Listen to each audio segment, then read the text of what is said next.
Here we go. Finally. Sorry about being late, guys. How's everybody doing tonight? I had a few last minute experiments I wanted to set up for y'all that I think y'all are probably going to like a lot. So that's why I'm about 5 minutes or 6 minutes late, whatever it is. So I apologize. And I know y'all noticed I probably pushed the show back because a couple people that are on the West Coast, they're like 2 hours behind us and 3 hours behind those of y'all on the East Coast. It's like way early for them, so I pushed it back 30 minutes to try and accommodate everybody, and hopefully that everybody's cool with that. I think I'm going to try and do 9:30 from now on, depending on what type of feedback I get. So what is up? How is everybody doing tonight? I've been waiting for this all week. So happy to be with y'all again, man. So happy to be with y'all again. Been a long week working. I worked more hours than I was supposed to work again this week. Go figure, right? They were supposed to cut my hours back, but they upped them again starting next week. So I don't know what I'm going to do. Don't know what I'm going to do. The money's good, but man, it's just ridiculous. These hours are just killing me. I don't have enough time to dedicate to my real passion, which is this, paranormal. So, hey, y'all in chat, good to see everybody here, man. So, quick little rundown for tonight's agenda. Clearly, I live in New Orleans. Those of you that know me, born and raised here. And Voodoo, or Voudon, which is New Orleans voodoo, the term for New Orleans voodoo, the proper term, is really big where I'm from. And where I grew up is only 5 to 10 minutes away from the actual French Quarter of New Orleans. This is where I grew up and lived the majority of my life. So it's been a huge part of pretty much everything I've grown up around. I mean, hell, I remember, man, what was it, third or fourth grade? I don't think it was fourth grade. When I was in fourth grade, this is probably going to sound crazy to the rest of you that don't live here or aren't from here or are not around voodoo and voodoo related things all the time.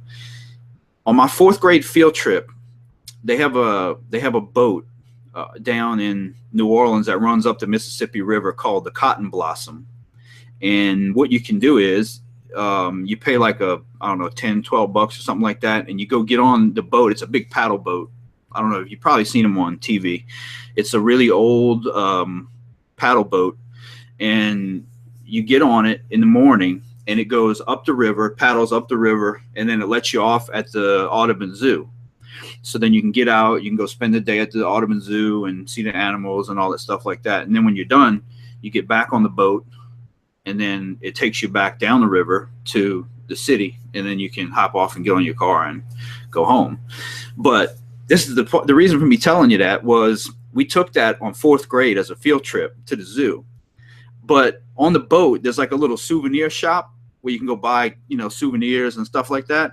And some of the souvenirs in this souvenir shop were little voodoo dolls, like actual little voodoo dolls that you could buy. And they had I bought one too. I'm fourth grade and I bought a freaking voodoo doll, right? So I bought this little, it was a little red one. I still got it somewhere. I'll have to find it one day and show y'all. It comes with like a, what do you call that stuff? Like microfiber, just kind of stuff like that goes in the fake down pillows, It's like fleece, but it's some kind of like plastic fiber fleece, some stuff like that. But anyway, that's stuffed inside of it. And it's like a little doll. It's got a head, and it's got the two arms and the legs and the body. And then the funny thing is, it comes with little pins, like the pins that stick in it. And each pin has a plastic head. And I think it comes with like 5 or maybe 8 pins stuck in it. And I know, right? And on the doll, there's it's sectioned off with white paint. And then each little section has something written in it, like, happiness, money, love, luck, and stuff like that. And you can stick the pins in the doll where you want it to, whatever reaction you want to get out of it or something like that. But I mean, that just goes to show you how ingrained Voudon is in the New Orleans culture. I mean, I've been around it my whole life. You know, a fourth grade kid buying a voodoo doll and playing with it. I mean, that just goes to show you that the rest of y'all are probably like, y'all fucking crazy down there. But where's my Red Bull? The reason that I chose this topic for tonight, I like to choose topics that people, you know, ask me things all the time. I get questions from y'all constantly, and a lot of people ask me questions, the same questions. So I like to cover topics that can answer questions for a bunch of people all at the same time. Now, while I love answering you guys' questions, I love doing that. I love helping you out. But if I can answer like the same question once instead of like 30 times, then that's what I'm gonna do.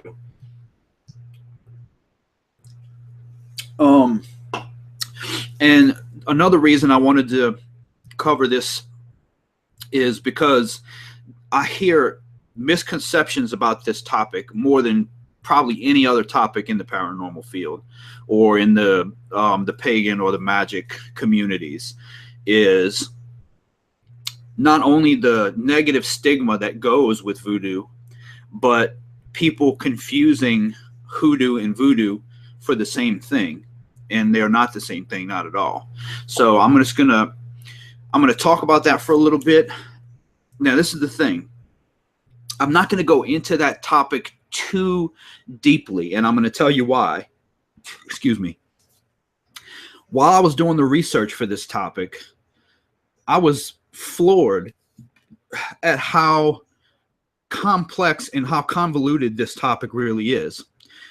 And what I mean by that is I watched some documentaries just to kind of brush up my knowledge on voodoo and the differences between Haitian voodoo, which is Vodou, voodoo, and New Orleans Voudon, which is Louisiana Voudon.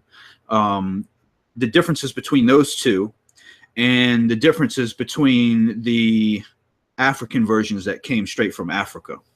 And what I found out is that the historic reports of those things are so much different in some aspects than the actual practitioners of those beliefs and religions give their accounts from hands-on knowledge. So it's really crazy. You know, I don't want to dive too deep into it right yet. I'm probably going to touch back on this topic again sometime down the road. Actually, I'm definitely going to touch on it again down the road. And there's someone that would be awesome for me to get as a guest to have on the show and to interview. I'm not going to say who it is just yet because I'm still working on getting that person locked in for an interview. And I really hope that she says yes, because if she does, it's going to be a badass interview, and I really would love to pick her brain on the topic. But what I am going to say is the things that I'm going to tell you are things that came from the practitioners themselves, because to me that seems like it's the most accurate. I don't know where the historians are getting their information from, but probably they're not getting it from the source. The practitioners that do this, you know, daily would know more about that than the historians. So the stuff that I'm going to talk about, and like I said, I'm just going to kind of skim the surface. I had planned on going really deep into it and telling you a lot of details and stuff like that, but I don't want to do that because I don't want to tell you something that's not right. And I'm not going to sit here and talk about something, making it seem like I know more about this than I actually know about that, because that would be, you know, a disservice to you guys, and it would be a disservice to me too, because then I wouldn't be able to learn more about it. I'm fascinated by the whole topic. You know, I've been fascinated with it for a long time. Now, what I will do is after the show, I will put a couple links in the description where there's two really good documentaries I found on Voudon. And if y'all are interested more in the topic, I suggest go watching those two documentaries. They're great. If you're bored one day and you don't have anything to do, go check them out. They're really informative, and they're really good.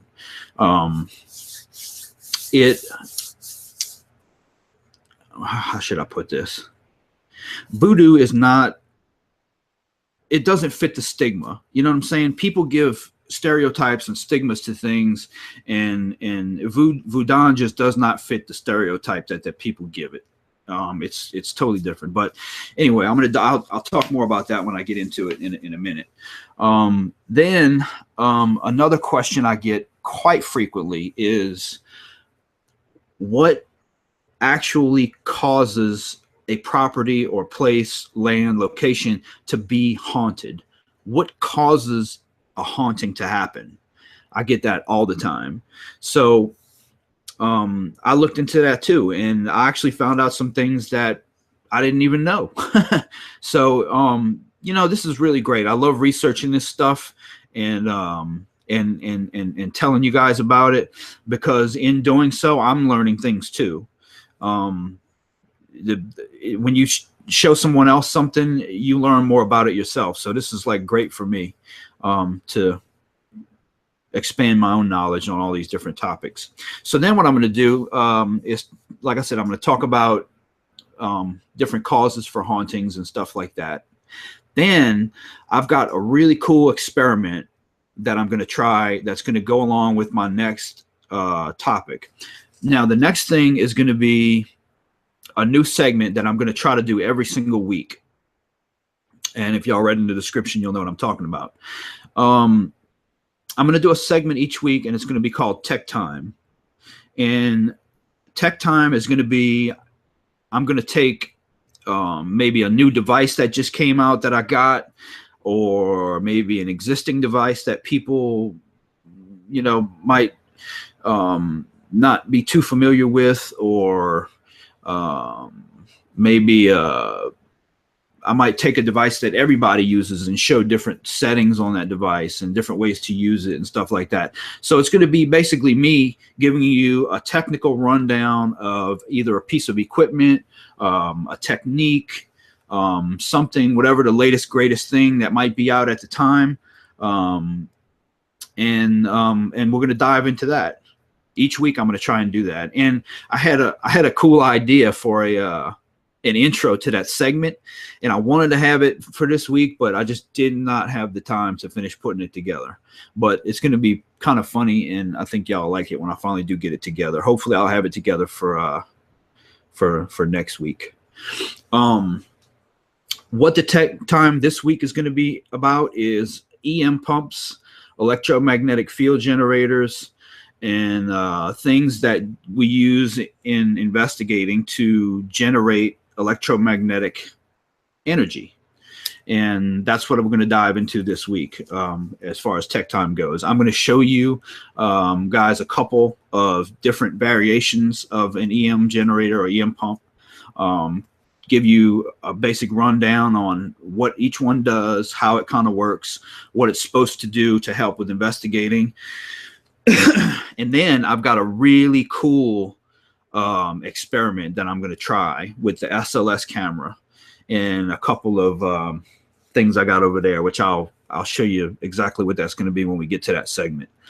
And then that'll be about it. So we'll talk about that. And then once I get to the part where we discuss different reasons for hauntings and stuff like that, I'm going to run. Well, I wanted to do this last week. I got a couple. These are my 3 favorite Radio Shack Hack Shacks.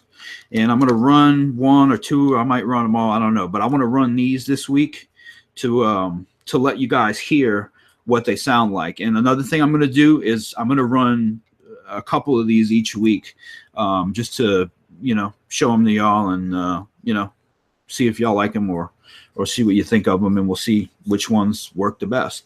I'm going to run this one. This is my favorite probably. And then we're going to run this one. Focus camera. And then I might run this one. I don't know. This one is the one everyone seems to like. I like it, but not as much as that one. And then we'll try and, I want to try and communicate with the spirits that are on my property here and see if we can get some information from them about what caused them to be here. So that's what the investigation portion of later on we're going to get into is going to be about. We're going to try and we're going to try and talk about what caused this haunting here, what these spirits, how they came here, what's causing them to stay here, any information we can get out of them, if they'll cooperate, of course. I'll say that every week. I'll say that the spirits are not circus pets, and I cannot guarantee that any of this stuff's going to work. I'll just do the best I can, and hopefully they'll comply and want to communicate with us. So that being said, let me grab one thing that I left in the other room. Also, last week, y'all were talking about a hum in the microphone. I had my microphone set on the quad condenser, which lets it pick up sound from 4 directions. It's got a microphone on all 4 corners of the wind stopper, and I think y'all were picking up something vibrating outside. So what I did this time was I put it on the single condenser, which is pointing right at me. So all you should hear me pretty good. And when I run the spirit box, I don't know yet, I may turn it to the the 4-way condenser to see if that helps. Let me see something. I'm trying to remember if this is what side or if it's on that side. I think it's this side.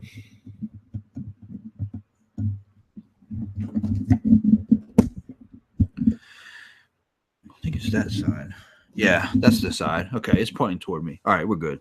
So yeah, the mic should sound better. If y'all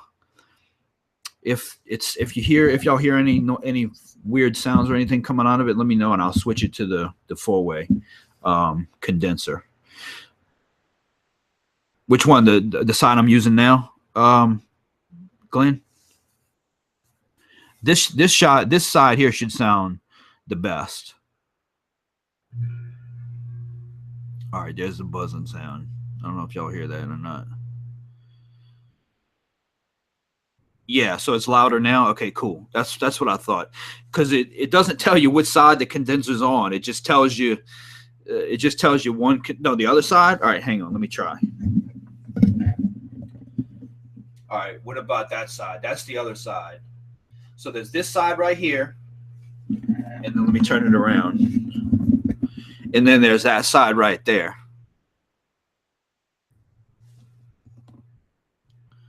So it should be the side that I got it on now. That works the best, I would think.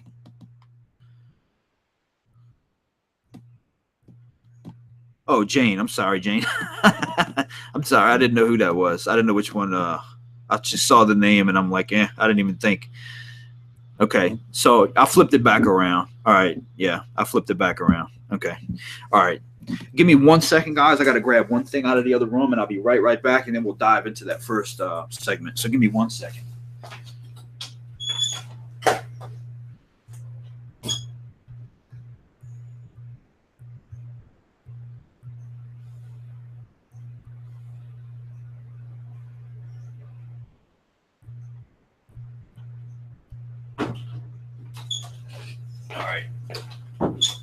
All right, that's all. I just wanted to grab that real quick.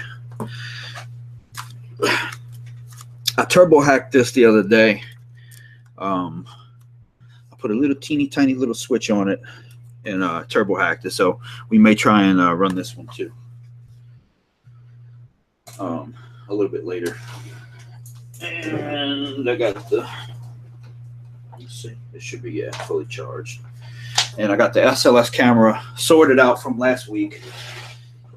Funny thing happened last week. I was trying to get my 2 accounts linked, and somebody had made a fake account that was a clone of my old account, which I had removed earlier in the week. And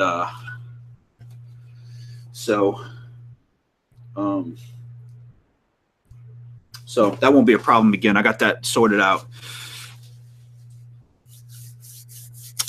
Okay, so basically, I'm going to get into the first part now. And I talked a little bit about it a minute ago. You have different types of voodoo, or Voudon is New Orleans voodoo. And all of these, basically, okay, let me run down the differences for you first. The difference between voodoo and hoodoo, in a nutshell, is, according to the historians, voodoo is more like a religion and a religious practice and a religious belief system, as where hoodoo is more like folk magic and an actual magic practices, like the actual hands-on magic practicing. Now, I saw two different things about that. Okay, I saw someone who is a pagan who said exactly what I just told you. Now, an ancestor of Marie Laveau said that hoodoo is also a form of religion too, that it's very spiritual and you can really dive into it as a spiritual thing as well. Let me turn this off. Sorry about that, guys. I always forget to mute this and it beeps. And all right. Okay. So I think that it's more, hoodoo is more what you want to take out of it. I think there are Christians who practice hoodoo. There are pagans that practice hoodoo. There are people that practice voodoo that also practice hoodoo. Hoodoo is more the magic, the folk magic aspect of the religion, so to speak. Voodoo is more a belief system. Voodoo, especially New Orleans Voudon, it came from Africa. And it came here straight from the transatlantic slave trade, is how voodoo got here. And basically, a little small history lesson is, when voodoo came here, the Africans that went to go practice it, they could not practice it in public when they came here because it was made illegal. Voodoo was made illegal, and they tried to convert all the Africans that came here over to like Christianity and other well-known, more conventional, as I like to put, religions. And so they still continue to practice it, but in private. They weren't allowed to practice it at all, really. And if they got caught, they could be put to death for practicing their beliefs, which is messed up. But, those were crazy times back then. So what ended up happening with Louisiana voodoo, it's called New Orleans voodoo, and people call it that and think that it was only practiced and that only came from practicing in New Orleans, but that's not true at all. New Orleans voodoo is really Louisiana voodoo, because it was and still is practiced all over the state of Louisiana, not just in New Orleans. And so you have all these little different aspects that come from all over the state that make up the actual New Orleans Voudon religion. And it's basically is a belief system where you contact your ancestor spirits. You can make contact with the spirits of your family, the spirits of the land, the spirits of place, and there are different rituals and stuff like that that are designed to help open the doorway, so to speak, to those ancestor spirits, and allow you to communicate with the ancestor spirits. Legpa is the voodoo Jesus. He is the one that you would go to ask for that doorway to be opened up. And without getting into too much more detail, because I don't want to tell you something that's not right, that whole religion is based upon the spirits, very spiritual. It's all based upon spirits. And hoodoo, for example, would be like, let's say um, it's similar. Yeah, it is really similar to paganism, but it's also very different in certain aspects. And when I get more, I hope I can get this person to come on and interview her for you guys, because just trust me, it would be a great interview. And I'm going to try. I'm going to try my best to try and get her to come on. And I don't see why she wouldn't. So hopefully in a couple of weeks, I'll be able to touch back on this again. Hoodoo is more, like I said, it's more the practice, like the folk magic. And all this comes from Africa. Hoodoo would be, let's say you take a little bottle and you were to put a spell on the bottle that would be a luck spell, and say you were to put it like under a table where people were gambling, and that little bottle would be designed to take their luck from them and put it in the bottle, and then when they're finished, you can go back and you take the bottle, and the bottle supposedly would have their luck in it. That's like a spell, like a folk magic, like a spell. That's the practice of hoodoo. I mean, that's just one little example that I came up, just to kind of tell y'all about it. But that's the basic difference between the two. Voodoo and hoodoo are very, very different. Voodoo is more of a religion. Hoodoo is more of a magic. So that's the basic difference between the two.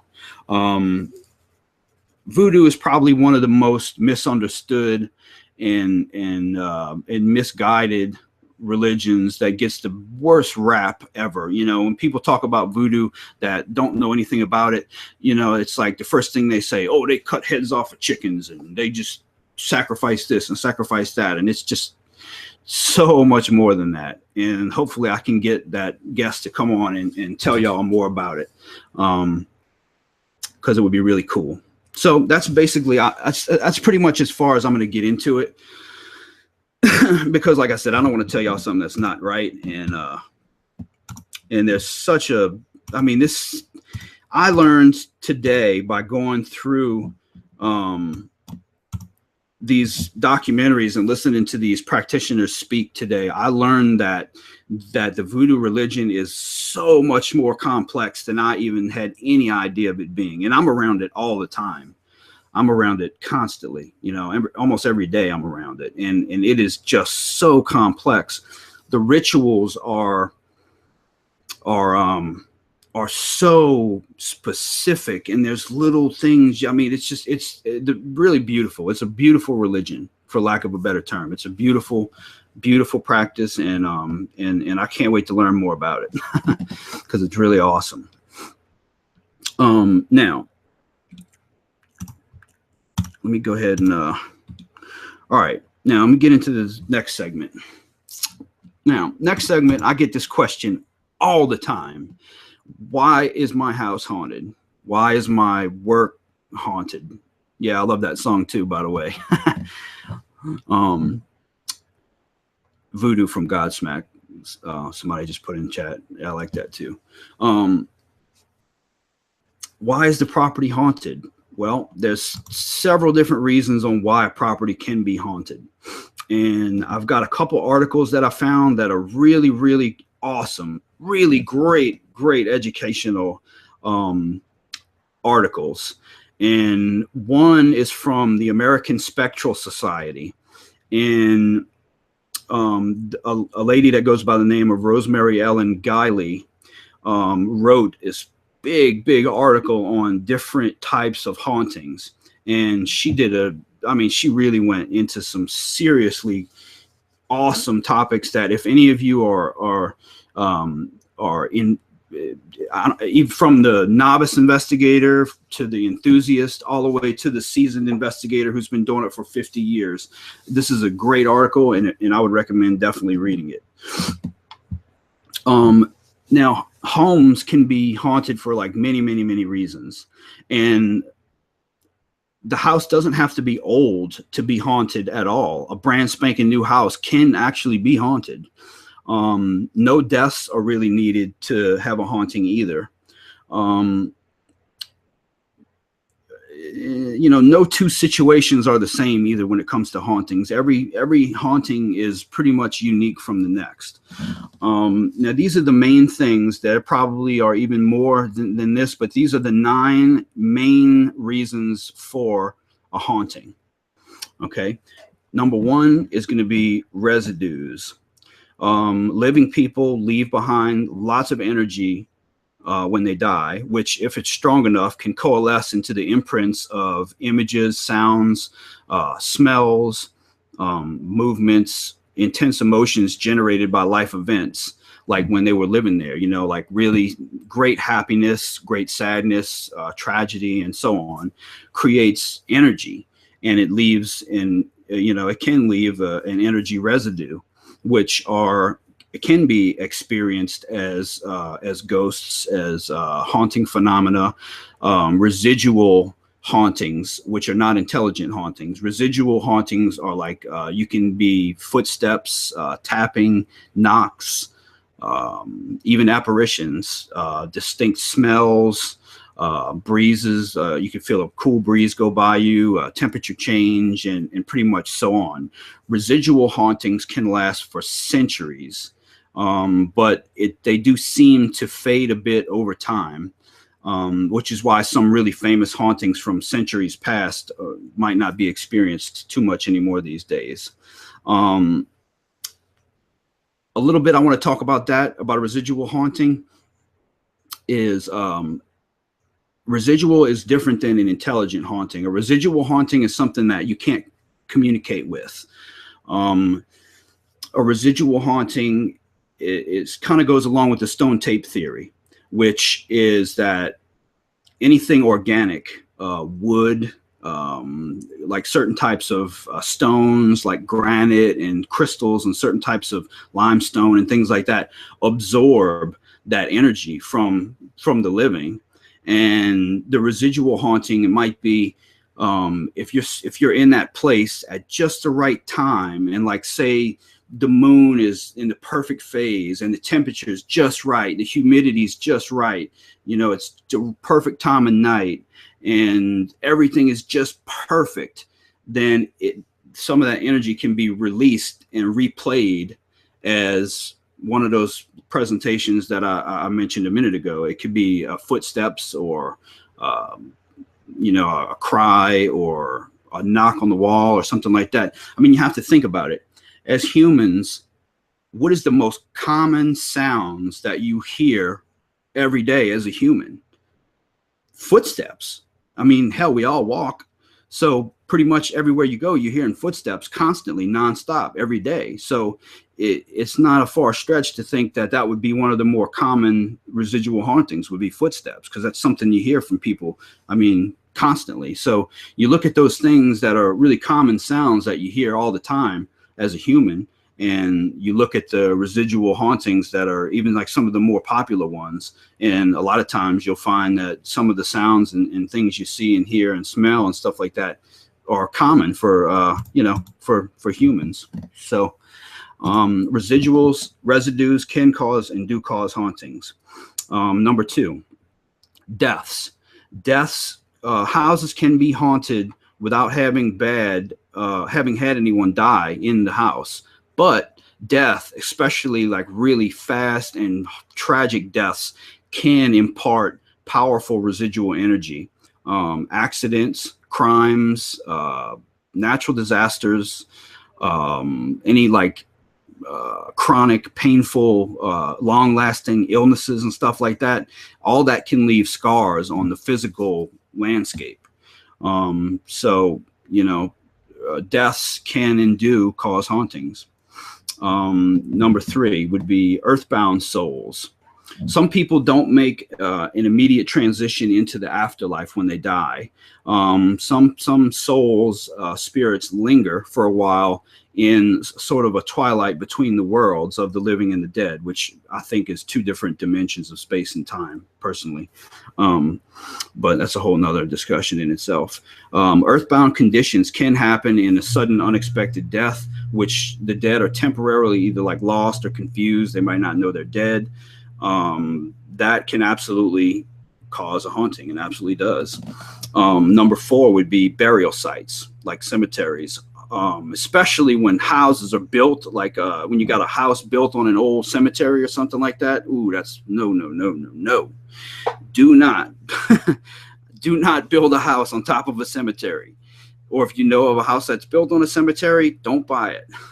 Not unless you want to live in a haunted house, which I don't know, some of y'all might like that. I would probably like that. But I don't know, they probably wouldn't be too happy spirits though. The basis for the burial site haunting seem to be the long-held tradition that the dead do not like their resting places disturbed. I mean, I don't like being disturbed when I'm resting. I know y'all probably don't either. You know, what happens when you get woken up from you sleeping and you're sleeping so good, and then somebody comes and wakes you up real quick, and then you're like cranky and pissy. You're like, get away from me. You woke me up, you know? So same thing with the burial site, you know, a grave, cemetery, you know, those kinds of hauntings tend to be more active, and you can have like poltergeist effects, loud noises, unpleasant smells, shadow figures, and you can have the moving and the breaking of objects in the home when you build on top of a burial ground or burial site. That could be, you know, any type of burial ground. Then number 5 would be energized land. Sometimes the property itself, the land itself, holds an energy that enables or facilitates haunting activities. The presence of like an underground stream or a tunnel, a cave, old mines, or certain minerals and metals, like the stone tape theory suggests, can act as batteries for spirit activity, keeping residues alive, basically. Earth energies can create interdimensional portals as well, which is what I think that the spirits live in a dimension that we can't detect. It's there, but we can't see it or you know, hear it unless it crosses over into our 3-dimensional space. The earth is populated with a variety of beings who find certain places agreeable for transit or occupation. For example, fairy lore is full of accounts of people who built on land owned by fairies who were not pleased and created in all manner of haunting phenomena. There are many cases like that, you know, today. And then number 6 on the list would be occult activity. This is a tricky one. Certain kinds of occult activities, such as spell casting, spirit conjuring, spirit communication, which is, like I said last week, I do not recommend you investigate your home unless you want spirits to be there all the time. And some of those spirits that come might not be good spirits. They might not be bad ones either, but they might not be good. Occult activity invites spirits to enter a place. Sometimes those spirits will not leave, either because they were not sent away properly and the doorway between the worlds was not closed, or the summoners or whoever casted the spell lost control. Such spirits can linger in a place, bother old and new occupants, and might not ever go away. Residual activity can also create thought form residues that add to those hauntings as well. Now, the thing with occult activity is it's thought that every home has like a natural barrier that prevents darker entities from just strolling in. And when people do occult magic, dark occult magic, because not all occult magic is dark, but a lot of dark occult magic, like say someone was a practitioner of a dark occult magic, and you were like renting a house to them, and like let's say that you got in like a bad argument with them or something like that, or let's say they didn't pay their rent and you said, all right, you have to leave, and you evict them. Well, upon evicting them, they get mad at you and they cast a spell, or they might leave something there that they casted a spell on that lifted that barrier. So once that barrier is lifted, you might have another family move into that house, and then since the barrier is not there, dark entities are just basically invited into the home, and then that's when you get like crazy, you know, hauntings and you know, dark stuff happening, and you know, then you got to get help with that. So Another reason, okay, this is the, you see something? Yeah, I'm about to get on that in a minute, Andrew. Spirit attachments, and that's what I think I've got going on here. Spirit attachments, number 7. Spirits can ride into a house or attach to an object, which I'm going to get on that in a bit too, such as a secondhand item. If the conditions are right, the spirits kind of anchor themselves in on the person or the object, and they'll start haunting the place. I've got a haunted object. I forgot to tell y'all that in the beginning. I've got a haunted object, an artifact, that was sent to me by a really good friend that I'm going to open live on camera. I've been having it since Wednesday, and I've been wanting to open it so bad, but I wanted to wait and open it live on camera so that y'all can see me open it and we can kind of, you know, check it out together for the first time. So I do have a brand new artifact that I'll tell you about when we get to that. In fact, I'm going to do that after this right here, and we'll get into that in a bit.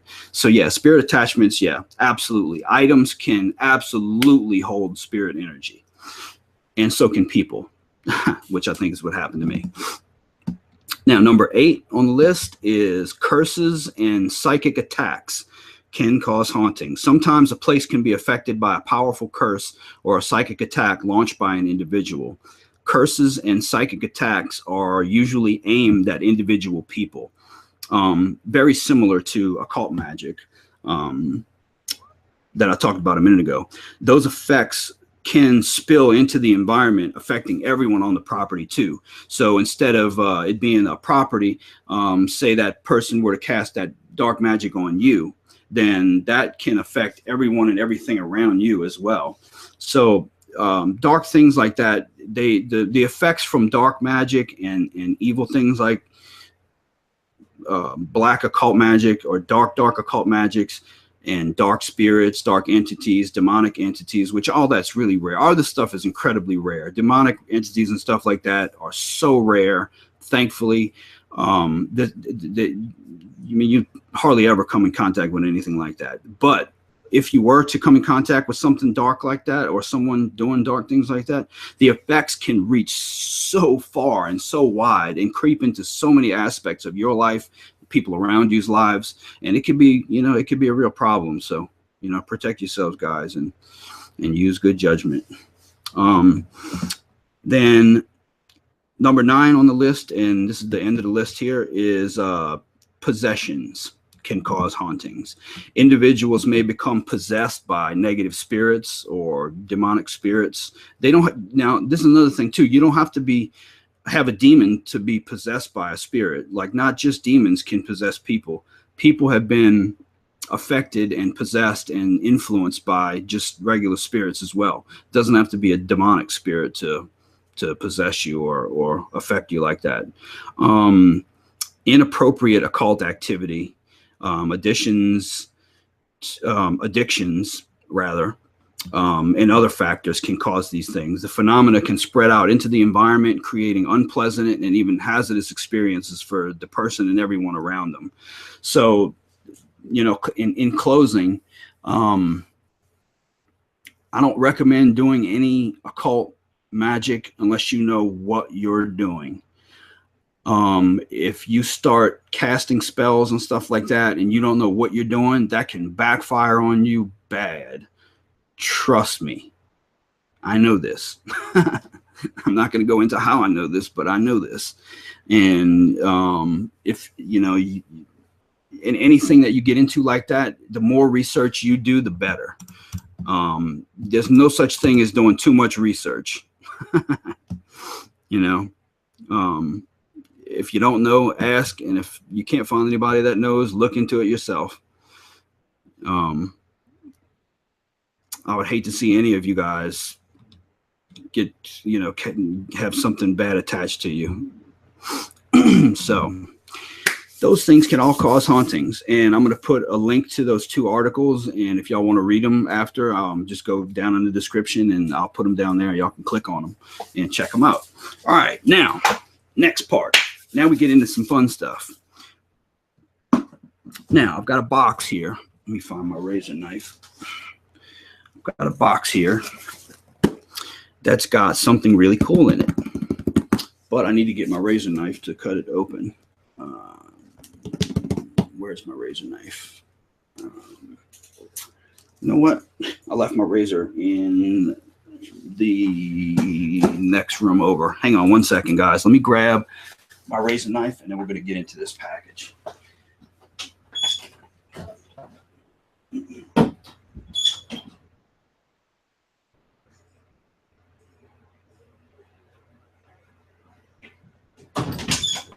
All right, I got it. I meant to bring it in here earlier, and I forgot to bring it. So, razor knife. Now, before I open this box, I want to give a super awesome thanks to my brother from another mother and his wife, Maddie Way, and his wife, Sarah Way. Love you guys. Maddie Way is like my freaking brother, like straight up. My blood brother is not here anymore, but Maddie Way is like the closest thing to a blood brother that I have.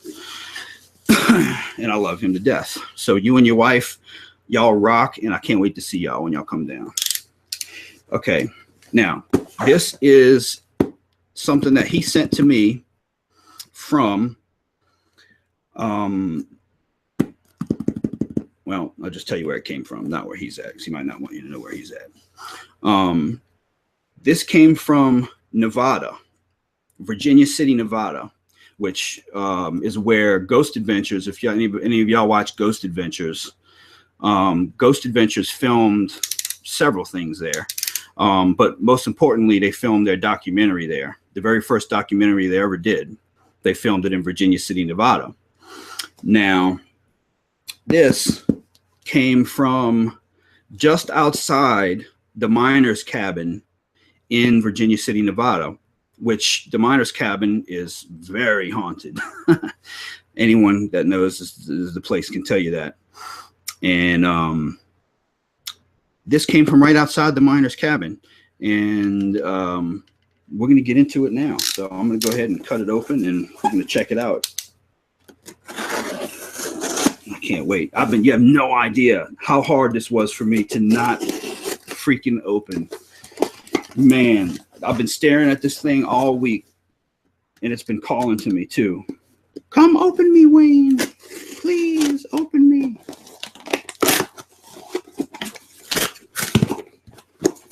And I've wanted to, trust me. Hang on, let me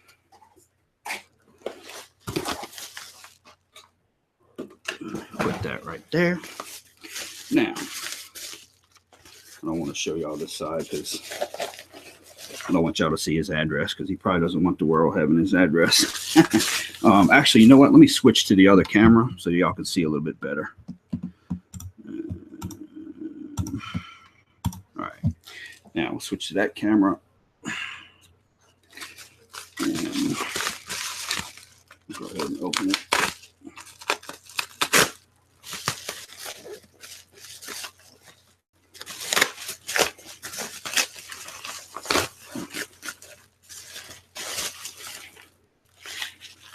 And you did a good job packing this, dude. Thanks.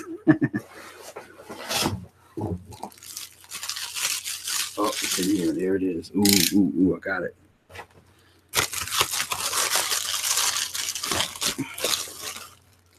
Ah, there it is. Oh, yes, indeed. This is... That's so badass. This is a railroad spike from, you just saw the orb. I just saw an orb go shooting that way. I don't know if y'all saw it, but I saw it out the corner of my eye. I saw an orb go shooting that way just now. Rewind it and look, that orb just shot right over there toward the Poltercom. This is an old school railroad spike. That was, shit, I hate to even think of how old this thing must be. But this came from right outside the miner's cabin in Virginia City, Nevada, right where Ghost Adventures filmed their documentary. This came from right outside that haunted cabin. So the thing that's cool about this is that I've got other artifacts that came from Virginia City. In fact, this is, dude, Maddie, awesome, dude. I love it, bro. Thanks, man. You're the man, dude. You are the effing man. I'm gonna build I'm gonna take a wooden platform and stain it, and I'm gonna put a glass over it to house it.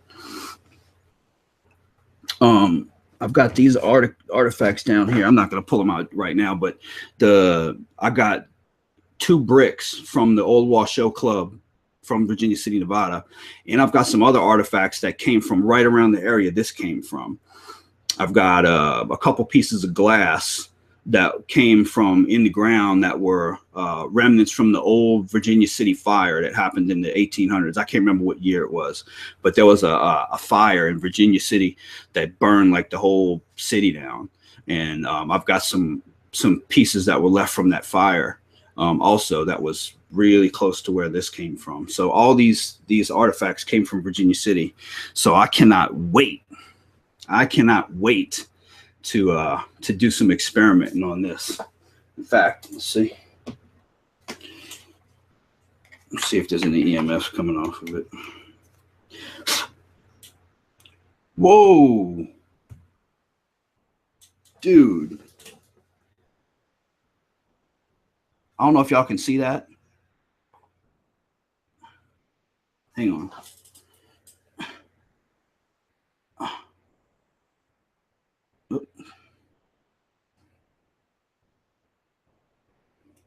Look.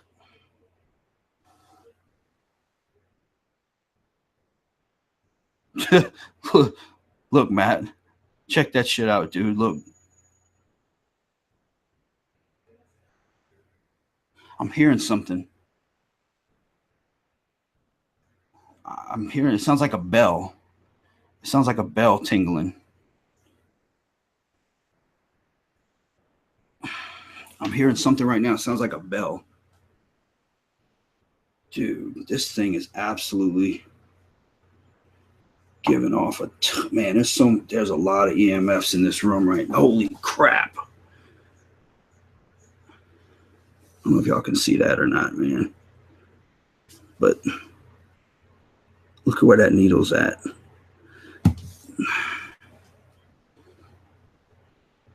That's a lot of freaking EMF, man. And then I take the spike away from it and put it on the ground over here. And now you can see it's back to 0. So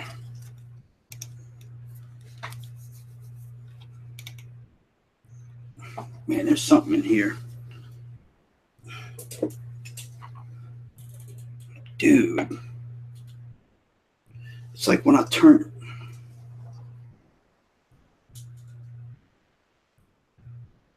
That's crazy, man. It's just crazy. It always trips me out when inanimate objects give off EMF. That always trips me out because they're not supposed to. I mean, it's an inanimate object. This is not supposed to be giving off electromagnetic fields. Of course, as you can see, back to 0. So crazy. Awesome. Thanks, Maddie, bro. That's the shit, man. That's killer, dude. I can't wait to do some experiment with that in that brick and in those other artifacts, man. It's gonna be killer, dude. I really appreciate the fuck out of that, man. You the man, dude. Let me go back to my full spectrum camera. All right, now we're about to get into some fun shit. I've got, right before the show, I went and got 2 4-foot. I just saw a freaking orb go shooting in front of that camera just now. Did y'all see that? It went right in front of the camera. I didn't see it with my eyes, but I saw it on the camera go shoo. Y'all saw that? I saw it. What's my theory on why that is? Because spirit, for whatever reason, I think it's got something to do with the spirit realm, that dimension has something to do with electromagnetism. I don't know what, but whenever a spirit or energy or something like that attaches to an object, that electromagnetic energy that that entity is made up of attaches to that inanimate object. So when they attach to it, their electromagnetic energy, their energy grabs onto that object. And so when you, check it with an EMF detector, you're detecting the spirit energy that's attached to it, which is my theory and a lot of other people's theory too. So, oh, you saw it, Shan? Check that out. That's badass. All right, I got a feeling there's going to be some more of that happening here shortly. Okay, now what I want to do is, oh yeah, I bought 2 4-foot ultraviolet lights, tubes. And the reason I wanted to do that is because I've been taking full spectrum photos. I've got this full spectrum camera here, which I converted a few days ago, and I've been wanting to test it out. And I've got a few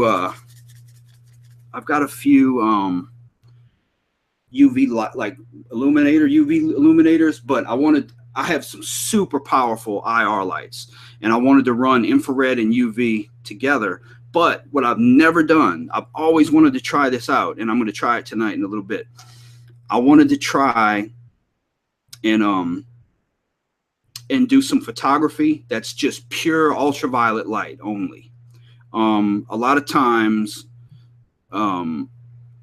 people do full spectrum photography, or actually it's wide spectrum photography, which is infrared and ultraviolet, but no visible light. So to your naked eye, it's still pitch black. And the cameras that are converted to full spectrum can pick both of those up, UV and IR light. Now, most people that just use regular night shot is just pure infrared, only infrared. The night shot you see that looks green and stuff like that, that's pure infrared only.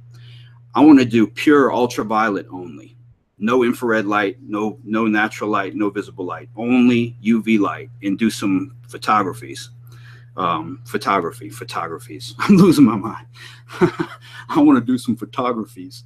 No, I want to take some still shots of ultraviolet light illumination only. So we're going to get into that in a minute. First, I'm going to have to cut these lights off and cut the infrared lights on, and we're going to go to full spectrum. Then we're going to try to do some spirit communication. So, without further ado, let's cut the lights off. Let's see, infrared. All right. This is only infrared light, which is totally invisible. To me, this is just a pitch black room. I don't see any light at all, just pitch black room. Now I'm going to turn I'm going to plug the UV lights in right now. Watch how bright it looks on the, see this camera I'm using here is a full spectrum camera, and it can see the infrared light and the UV light both. So I'm going to cut these UV lights on. It's going to be bright. All right, there you go. Bam. Whoa, it's making the camera. Okay, something's making my camera like dude, that's weird. My camera is like, all right, that's weird. That was not doing that earlier. Let me see something.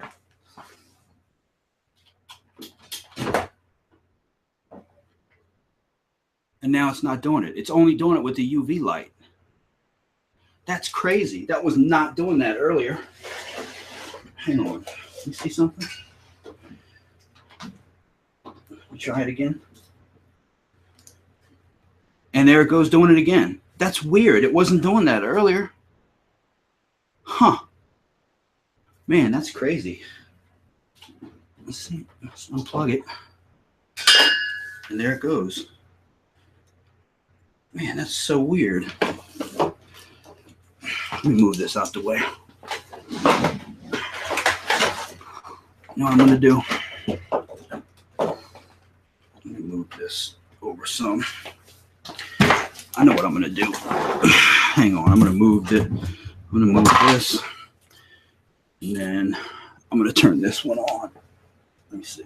All right, that's a UV light right there. I think I just saw a shadow or something over there move to my left.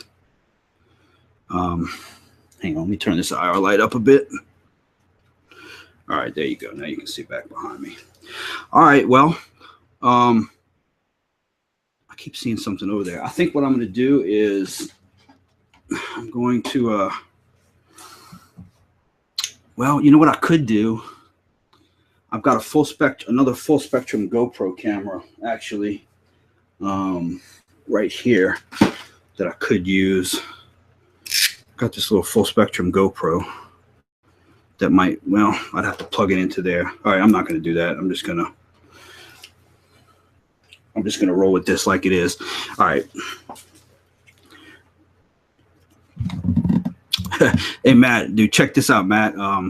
Yeah, I'm glad you made it too. I'm so glad y'all came out, man. Thank y'all, everybody that came out tonight. Thanks for coming out and checking it out. Check this out. I put two of those 5-chip LEDs that I put in the dark lights. I put in this little tiny little bitty light, dude, and watch how bright it is. Look how bright this little bitty light is, dude. It's infrared. There's two little 5-chip LED lights in it. And then I Velcro it to the side of the GoPro. Like that. Velcro it right there. Then you got you just click it on and built-in IR light for the GoPro.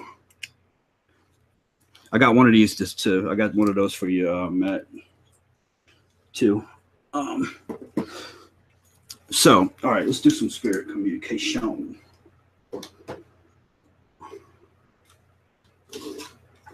All right, first, I want to run this. I'm sorry about that, yo. I had to use my flashlight because I can't see. Okay.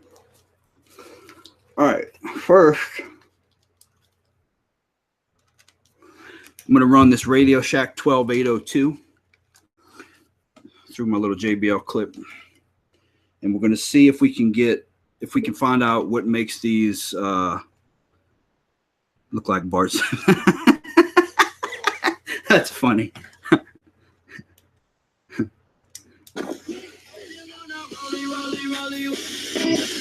All right.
Hang on, I'm gonna back up some. Hang on, let me move my microphone. Hang on, let me move this microphone. Wait, what's that? I heard Mary. You might have. Hang on, let me. Actually, you know what? Since the batteries are dying in at 802, I want to run. Let's see. I'll run this one. I'll run this one. I don't even need a speaker for this one. All right.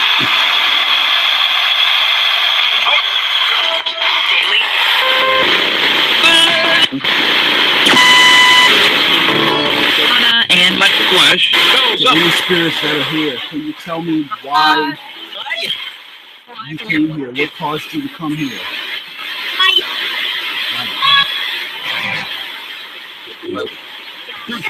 I could I could.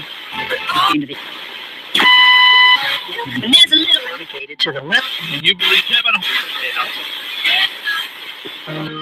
These countries. How many of you are here right now? Can you give me a number of how many of you are here? 8. You heard it? You said 8. 8. So there are 8 of you here. You turn like 7-1. Hey, madams.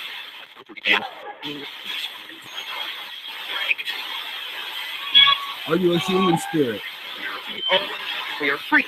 Hey,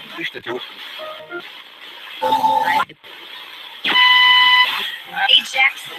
Through a Vaughn. Struggle speed. Okay, I want to ask you a question. Wherever you're at right now, does it look dark or does it look light to you? Yeah, to 30.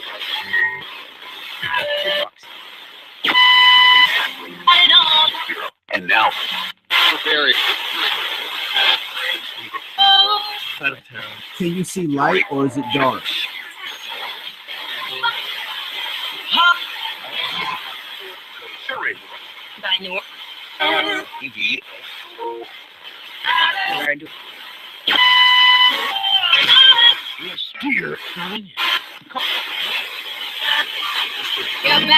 That's all.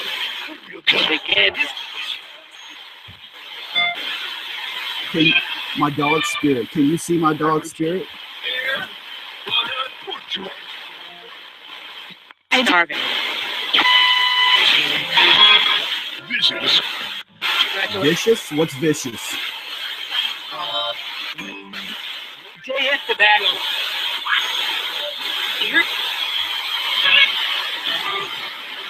Rebel. Detail. The Godwood. Okay. Ball place. You know. Summer. What does the place look like when you cross over? Can you see light like a tunnel?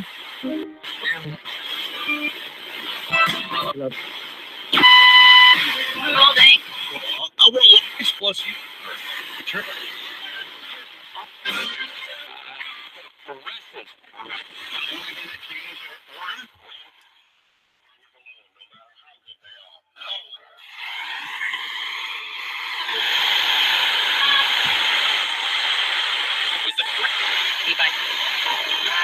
Can you see light? Hang on. I'm gonna run the poltercom.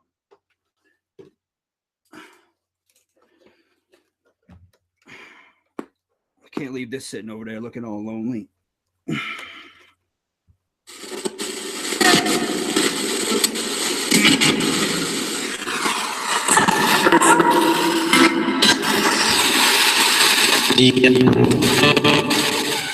Can you see light where you're at right now? Nope. Then what do you see? When you cross over, what does it look like?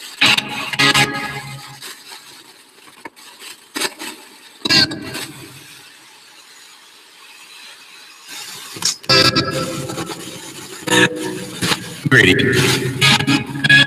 Did it say greeting? Or did it say green? It's not like it said green. It looks green. Yeah. So it looks green when you cross over.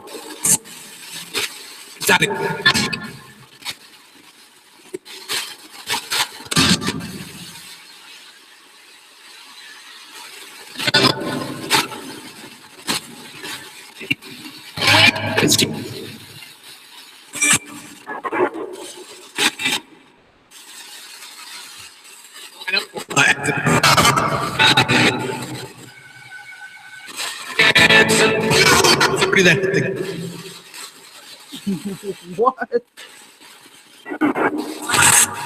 It's not like it said, give me that thing. Are you allowed to come and go as you please?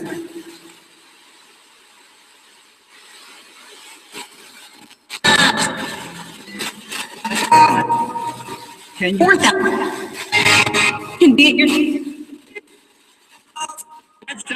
Can you come and go as you please from here to where you stay when you're not here?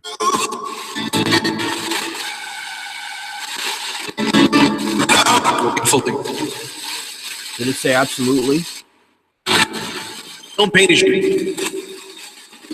I heard it say. I heard it say. I heard it say handsome. garbage.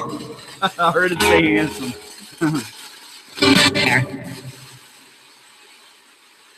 Hair?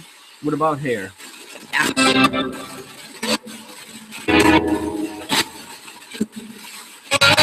Bottle spray. We got it. Find it. We want it. That's twice y'all said you want something. What do you want? Hummer. Hummer? You want a Hummer? I want a Hummer too.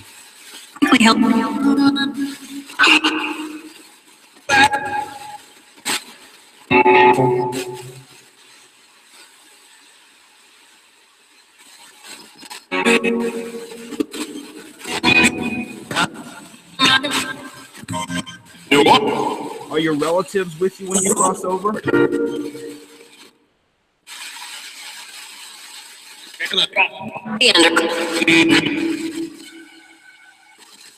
Something about an ancestor. Are your ancestors with you all the time? I just killed the IR light. Was that you that killed my IR light?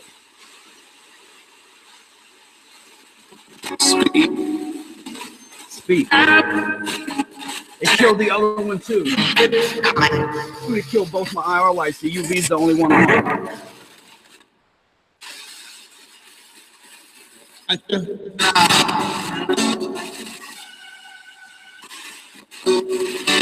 It's tough, right?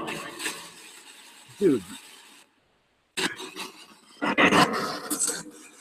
Listen.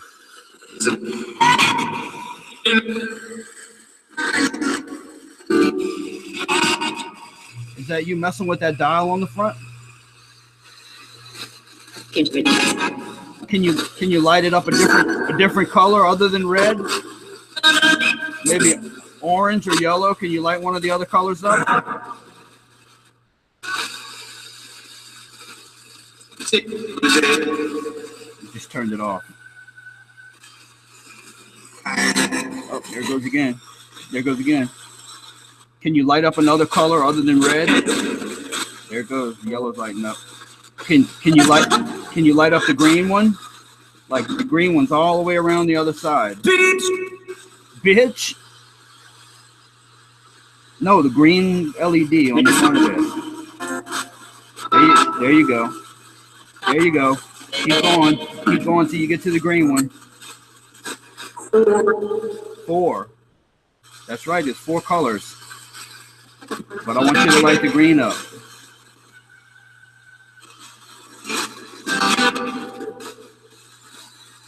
There it goes. There's the green. There's the green. There's the green. It just lit the green one. Thank you. Thank you for lighting the green one up. I appreciate that. Thank you. Do you have a message for Necromantic?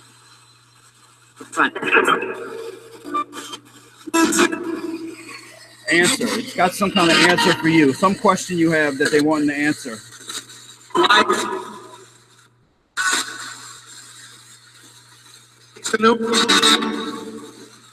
Hang on, I gotta put some batteries in these 2 IR lights. The only light I got on is the UV light.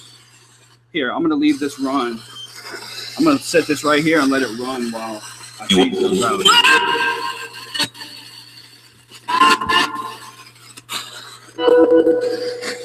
Set it right here. Okay, I'm gonna leave it run. I'm gonna leave it run.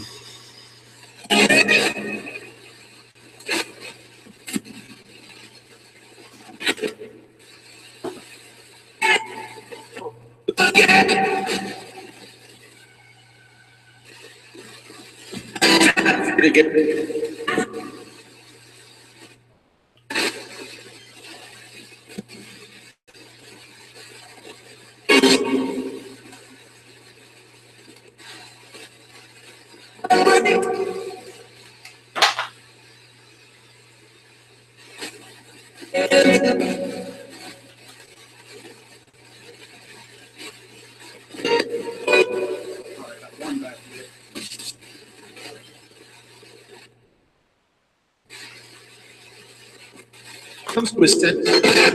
Oh. He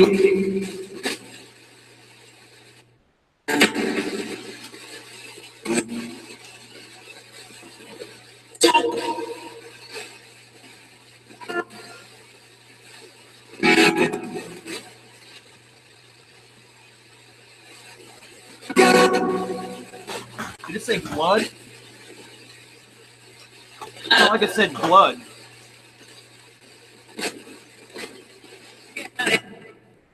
You got it. You said you got it. You heard it? All right. It's a Christian. Chris? Chris. It just said Chris. Is there anybody in chat that knows a Chris or is there a Chris in chat?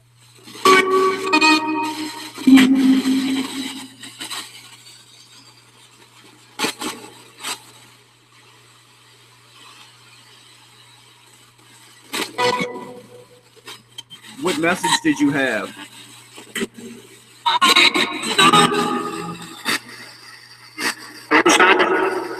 Shannon. Shannon. You have a message for Shannon? What's the message?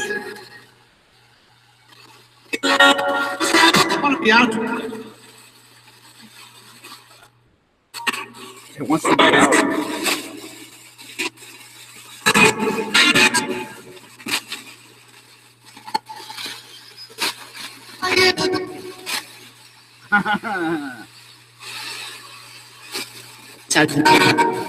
Sudden. You died suddenly?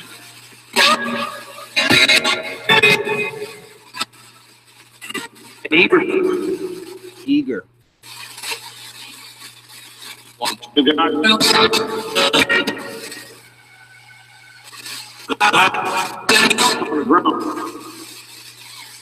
What was wrong?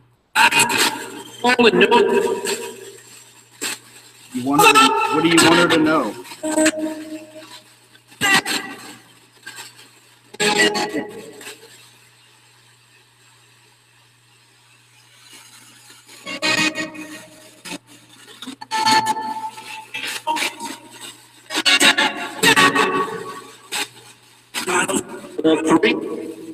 All three? I don't know if that means anything to you or not.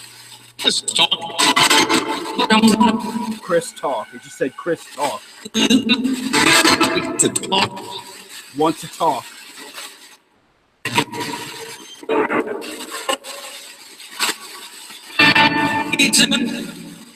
Reason? Did you say Mary's nickname a minute ago? Yeah. Whoa, you heard that?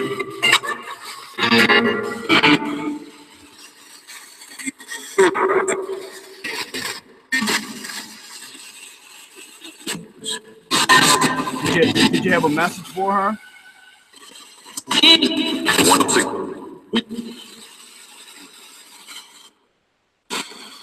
There you are. There you are.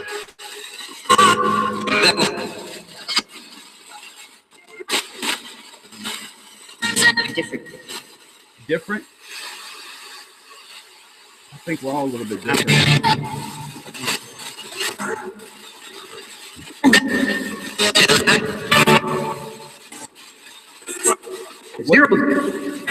What message do you have for her? Said Shannon again. Halloween? What about Halloween?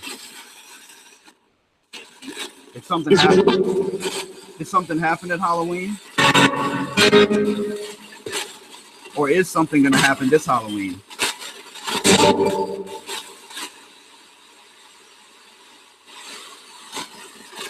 I love it.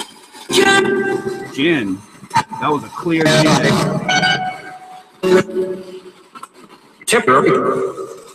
Temporary. What's Think about their Brandon? how they fit. Something about what's going to happen this Halloween that Shannon needs to know.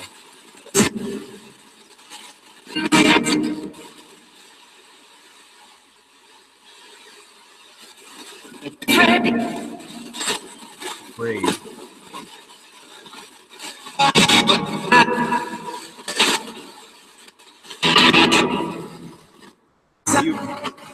Something, I know, but you have to tell her what.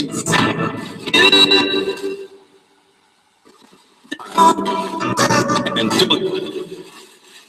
I'm not even going to repeat what I just heard. Brandon again, or Brandy. Brandy or Brandon, one of the two.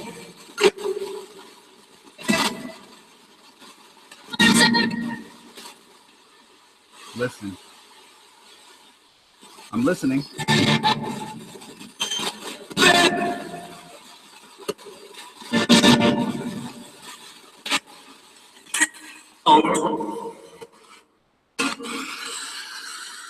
Be more specific.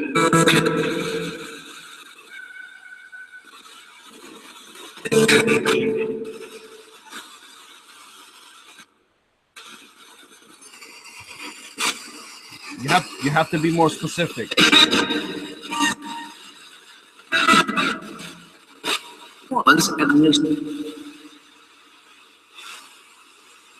Is it something good?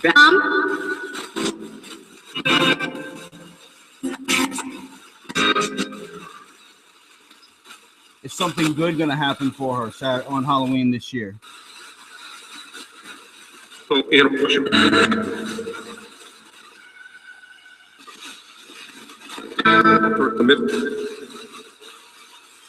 don't know what that means. What that means? Drunk the milk.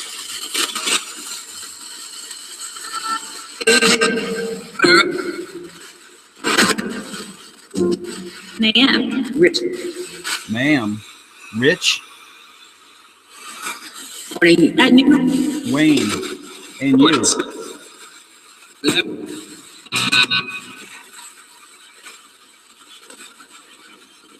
What's going to happen? Is something good going to happen for her?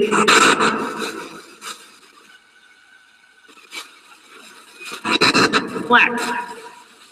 Flash? What kind of a flash?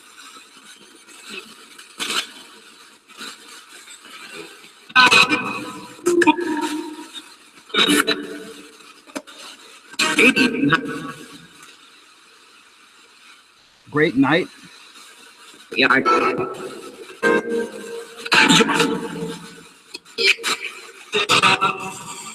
Well, it seems like you're going to have some kind of a great night, apparently. Something good's going to happen for you. I don't know what. They won't tell me, but I'm trying to get them to tell me, but they just will not. Something good, but they don't want you to know exactly what it is, but something good is going to happen. So.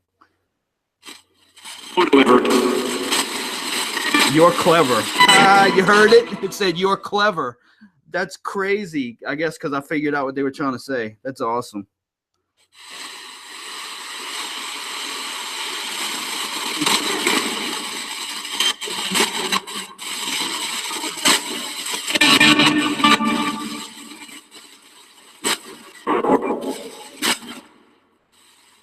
Well, now they don't want to talk anymore. So that was the message. That was the message. Something good's going to happen for you. They won't say what, but yeah, happy Mother's Day to all the mothers out there. Oh, shit. Almost ran into my radio then. Yep, happy Mother's Day to all the mothers out there. Okay, now we're going to do Tech Time.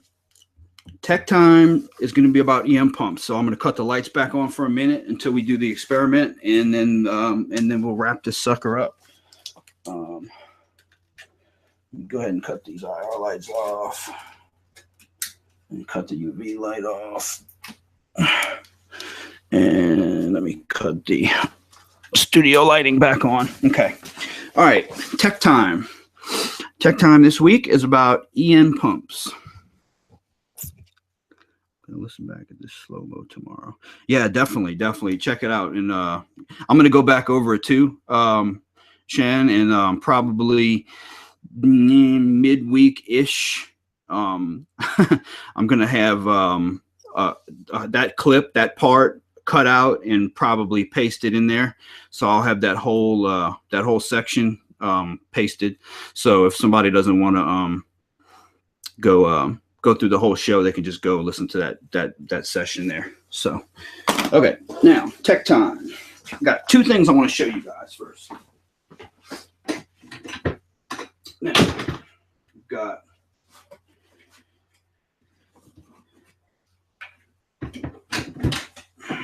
hell, let me just bring this whole case over here because I'm going to be using this stuff too. All right, now the first thing I'm going to show y'all is this is called an E. I just had a funny smell go by me.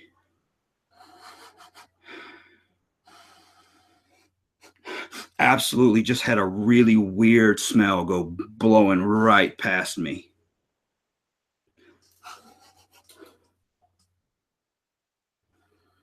That was weird, y'all. That was fucking weird. Pardon my language.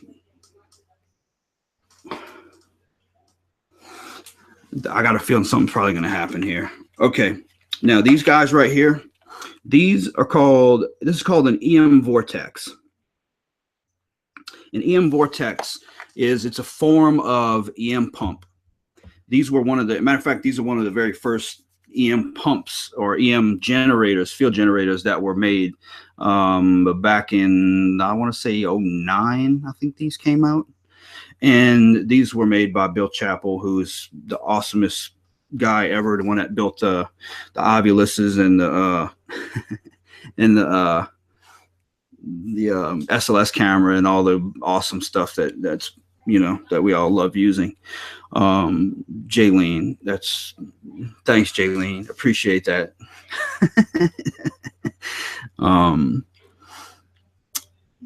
So basically, okay, this is how this one works here. This device here works off of a battery. You put a battery in it, and inside of this is a circuit board, and there's 8 of these little generators, these little power generator packs on the circuit board.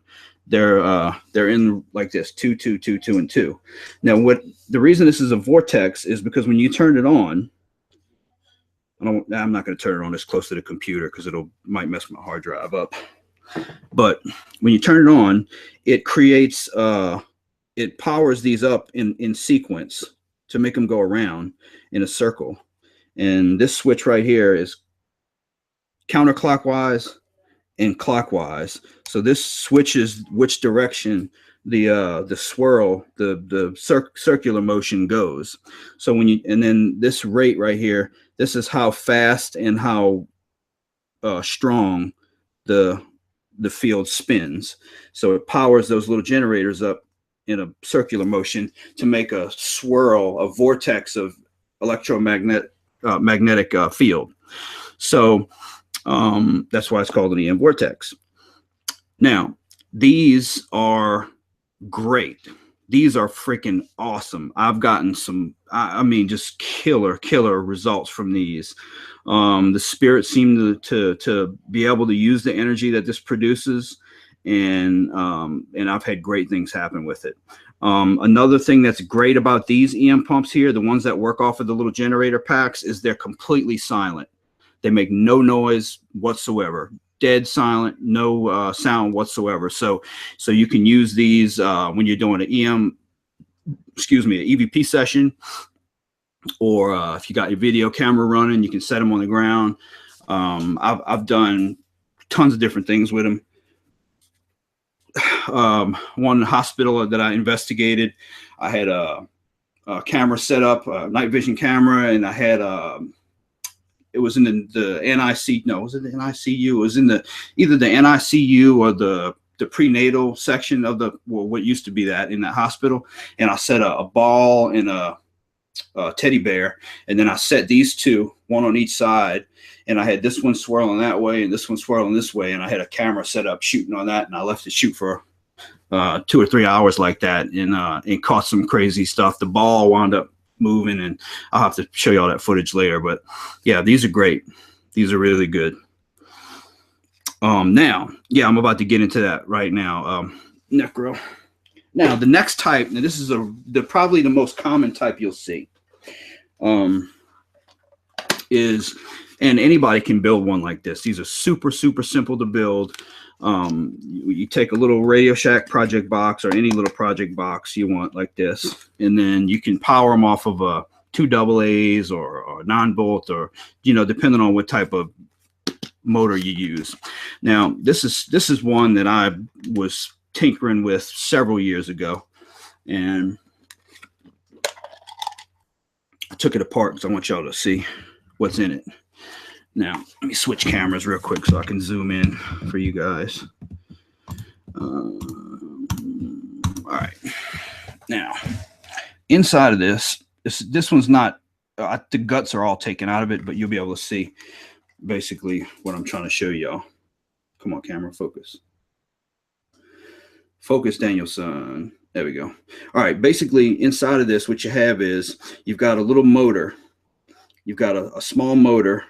And right here, this is a little what do you call it? A hobby motor. And then on the top, I've got a neodymium magnet right here that's hot glued to the motor. So when you turn it on, the motor spins this little magnet in a circle really fast. And what happens is, hang on, let me zoom out. All right, now what happens is, the electricity from the motor combined with the magnetism of the magnet spinning creates electromagnetism. So the faster that spins, the more magnetism is going to go outward from the device. So basically, all it is a magnet attached to a motor, electric motor, and you just hook the battery to it and it spins in a circle. And creates an electromagnetic field. Pretty decent field too. There are some drawbacks to that though. Some drawbacks to that is that's funny. These are kind of noisy.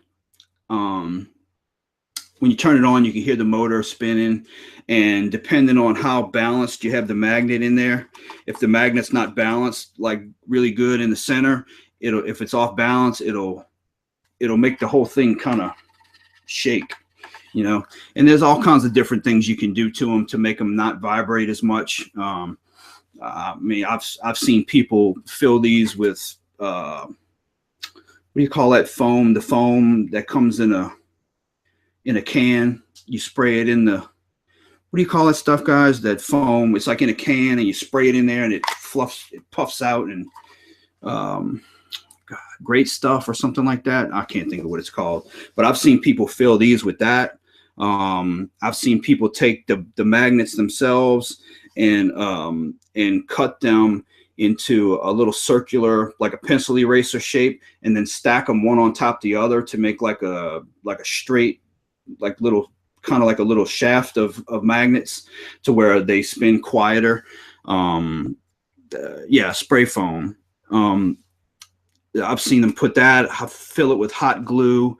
I've seen people weigh it down with little chunks of lead to keep it from shaking around and vibrating. And I mean, there's so many different techniques that people use to build these. If you can't afford one of the other models and you want an EM pump like this, you could build one of these yourself for $10 probably. I mean, it's really, really cheap. You don't have to get all fancy with it. Like these little ones I was playing around with, I had mounted IR lights on the top of it so that I could use it as a portable IR light as well as an EM pump. And I had some other things done to this too that I'm not going to get into, but I had the, I had the on off switch on the side, and then I had the switch right here for the IR lights on and off. But this is just, like I said, this is something I played around with I mean, it's probably what, 2000, damn, it was almost 10 years ago. It was almost 10 years ago I did this. 2000, no, not 10 years. Let's see, 8 years. 8 years ago is when I did this.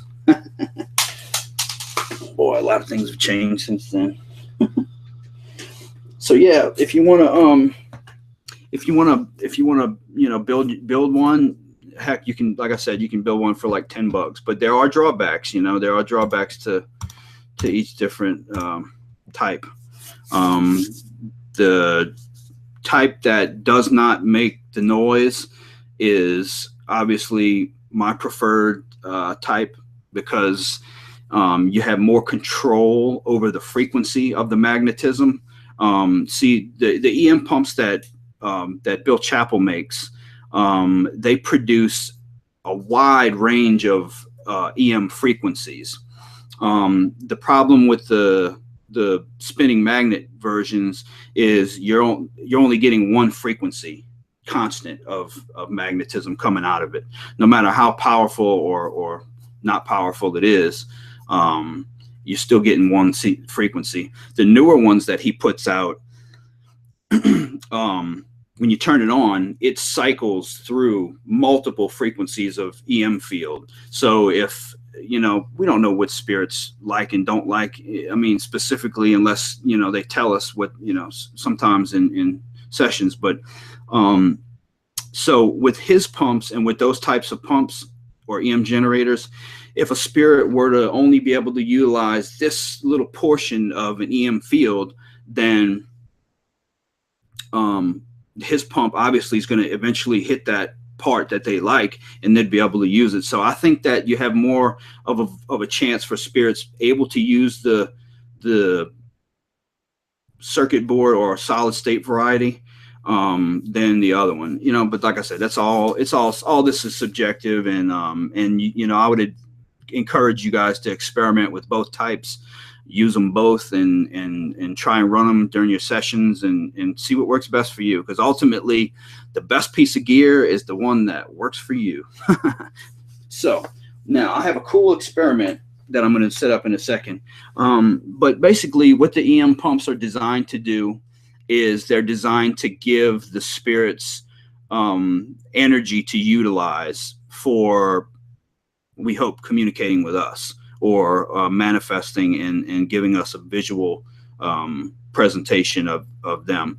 And I think they work. I like using them. I've had them drain out completely after like a severe manifestation. I'll go check it and it'll be completely drained out, dead. And so yeah, I think they work great, and I encourage y'all to try them out. Run them during your EVP sessions, run them during your trigger object experiments, static night vision cameras. I'd set them up and let them run for hours and see what you get, you know, try them out in all types of situations, and see if they work. You know, I find them to be really useful. So this is something I've been wanting to try for a long time, and I don't know if it's gonna. I don't know if the spirits are gonna cooperate. I hope they will, but I can't guarantee that they will or not. I just saw something go floating that way. So what I am gonna do, just in case we don't get any, I see something. Looks like a big old orb or something, like over there, like right there. Looks like a big giant something or another. I don't know.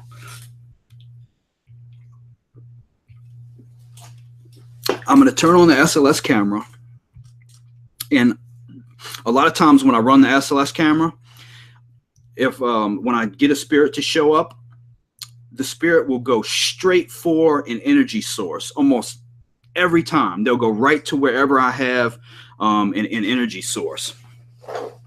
Be it most of the time they like going for my IR lights.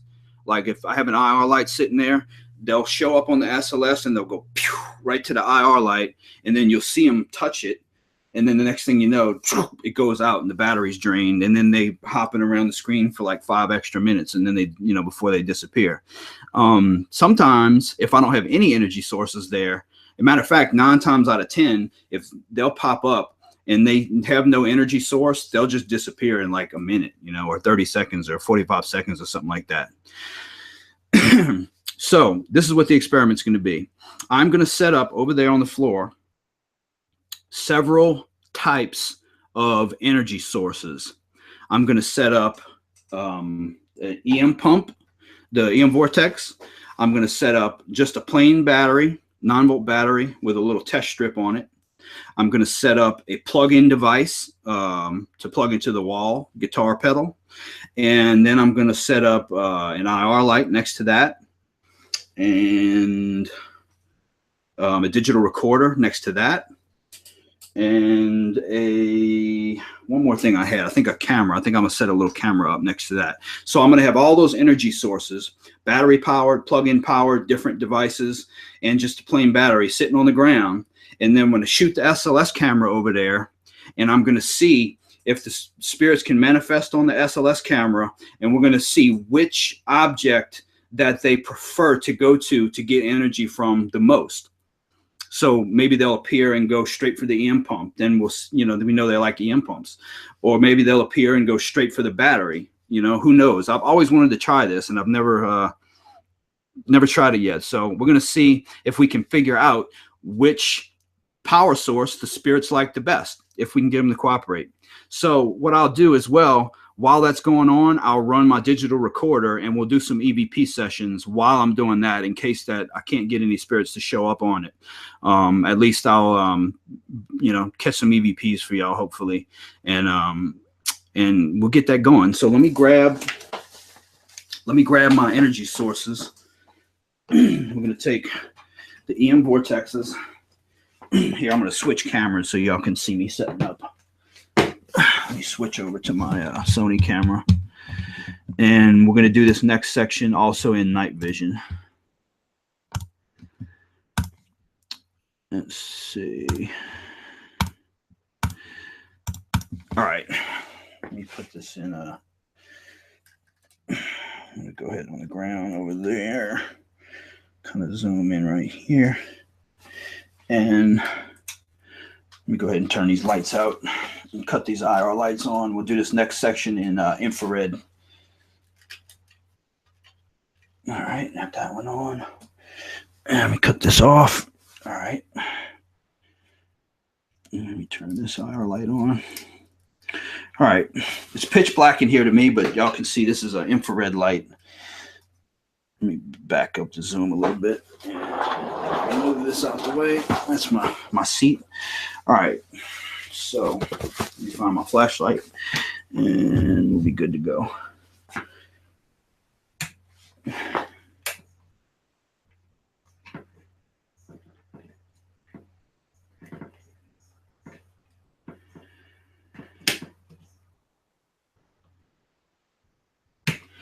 All right, I'm gonna set the EM vortex up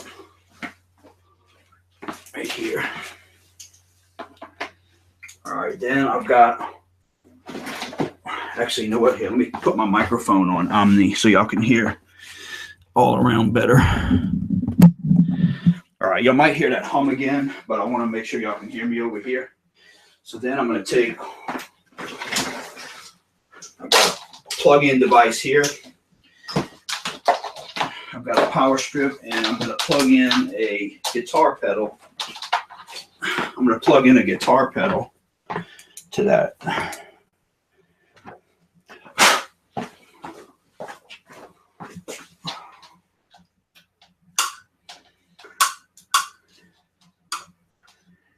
Actually, you know what? Let me grab that little, hang on, let me grab this other pedal. All right.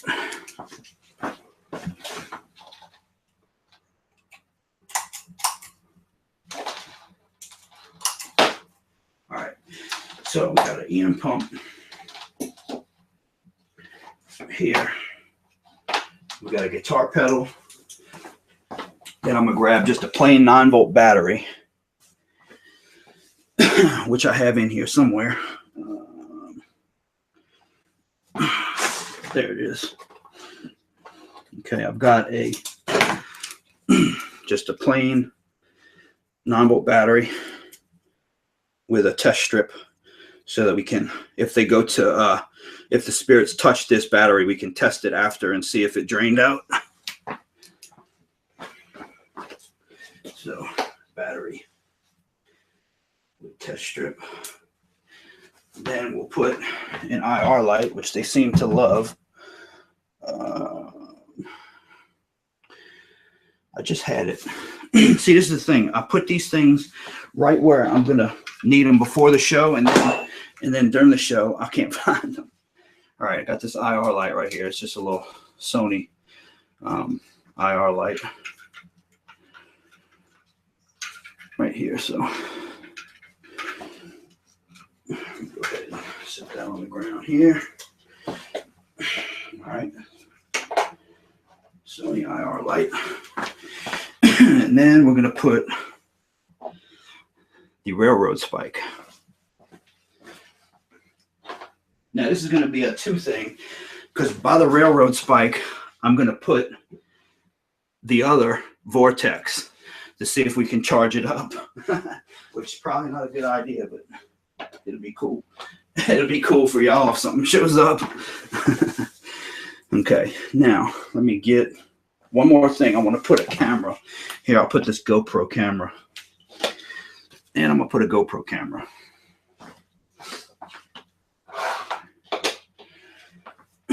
Okay, now you zoom back out and up so y'all can see me for a second. See my ugly mug. Whoa, the camera just moved itself. That was freaking weird. Why the hell? Oh, never mind. False alarm, debunk. The tripod folded up some. Okay, I'm gonna let's see. All right, let me grab the SLS camera and I'm gonna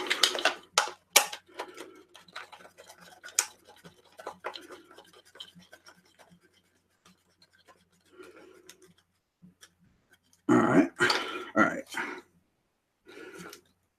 Now, all right. Now we're going to take this and see if we can get anything to appear. And I need to turn the fan on for a minute, though. I'm sweating my ass off. It's getting hot in here.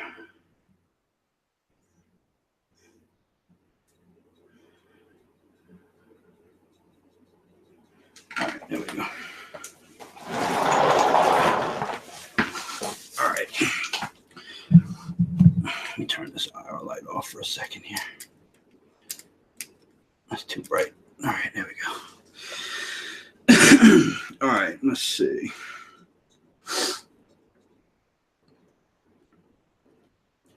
Man, I really hope this works, y'all. I really hope this works.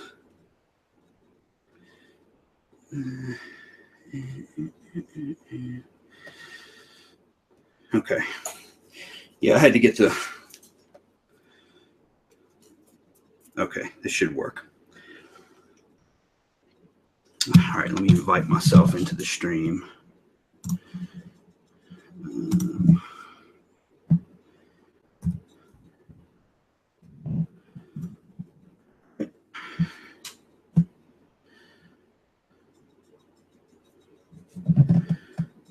All right, invite.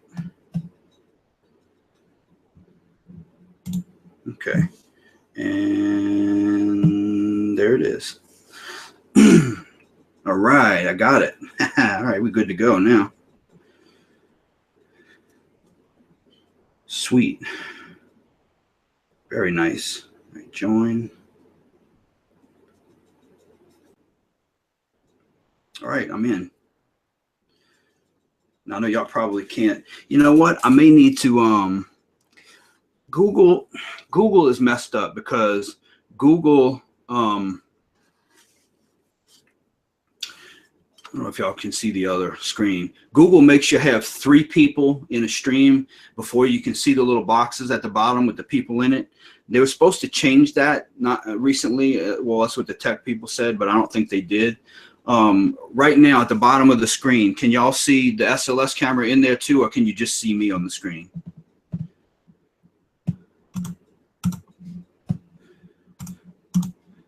I'll wait and see if y'all answer.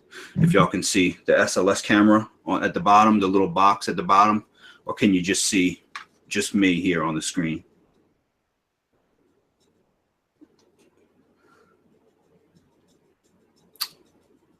No, you can't. All right.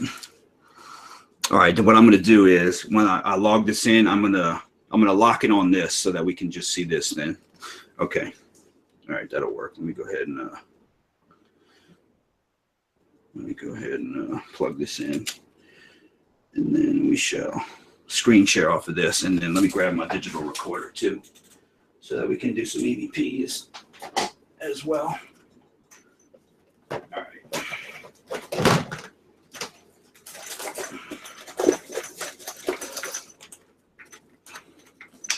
Man, y'all heard that crazy EVP I caught last week? That was freaking nuts, man. I posted it on the Facebook, on my Facebook fan page. If y'all go check it out, if y'all want to go check it out. No SLS. All right, cool, man. I'm just gonna lock it on there. Let me go ahead and share the screen. All right, let's see. Share screen. All right, I see it on my. All right, it's gonna work.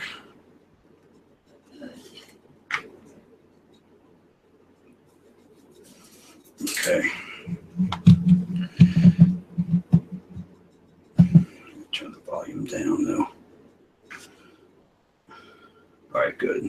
That's off.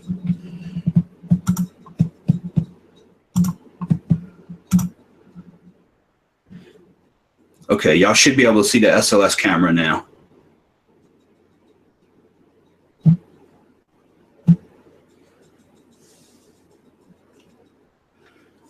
All right.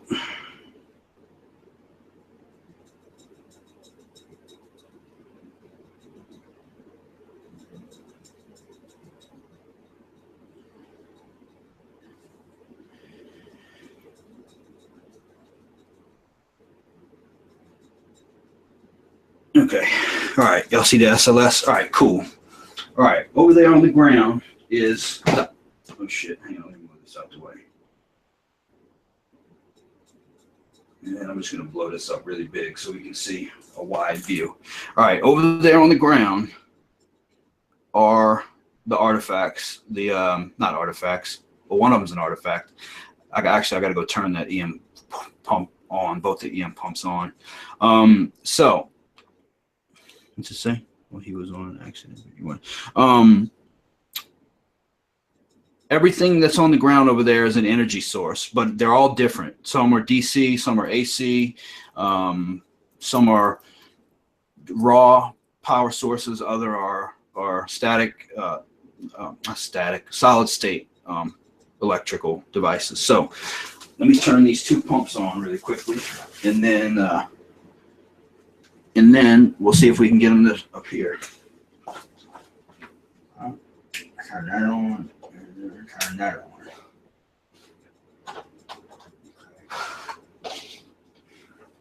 All right, let's see what we can get.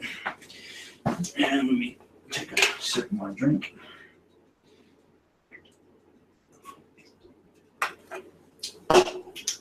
All right.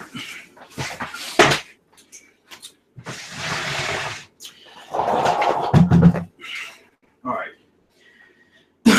If there are any spirits that are in here, there are several devices on the ground over there that can give you energy. If you appear, I want to see if you can go near whichever device that's easiest for you to draw energy from. I want you to go to that device, so that way we can tell what's easier for you to power up on. Oh, there we go. There's one. Okay, can you go to the device that you like? There it goes. There it goes. There it goes. Look at it. There it goes. Thank you. Thank you very much. It's touching the, holy crap, it's touching the guitar pedal. It's touching the guitar pedal and the IR light. Go figure. Thank you. Is that device the easiest for you to power? Holy crap. Look at that. Look. Dude, look at it sucking all the power out of the stuff. Holy crap. Y'all saw that shit? Thank you, Spirit. Now that sucker's good and charged up now. Dude, it drained one of the EM pumps. One of the EM pumps is dead. I see the light. The light went out. Holy shit. It just drained one of the EM pumps. All right, you should have plenty of energy now. Can you come back one more time, please? Thank you. So you like the EM pump? Can you go to the other EM pump? And oh crap, there's two of them now. It's like a buffet for spirits. Look at them going straight to the stuff. Look, look, look. Right now it's touching the GoPro camera and the IR light. And there it went. It just disappeared over near the AC outlet. And the other spirit is just sitting by the EM pump. Dude, I can't even believe that worked that quick, man. I cannot believe that worked already. I didn't think that was going to work at all, to be honest with y'all. I really didn't. That's so crazy, man. That is so awesome. Thank you, spirits, for showing us that. That was badass. Hang on, I'm going to do an EVP session and see if I can get them to communicate with me. Where's my EVP? They ought to have plenty of energy to give EVPs right now. All right, let's do an EVP session. That was awesome. All right. Our digital recorder. Hang on. I'm going to have to turn the fan off, though, because I don't want that to affect the recorder at all. All right.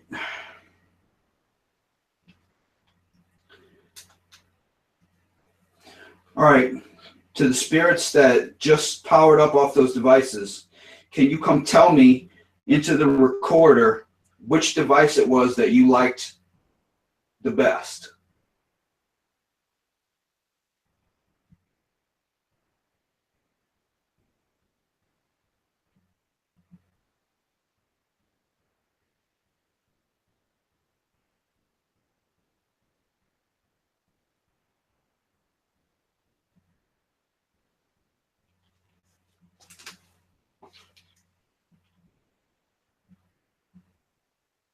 To the one that drained the EM pump out right there, that EM pump, did you manifest out of that railroad spike?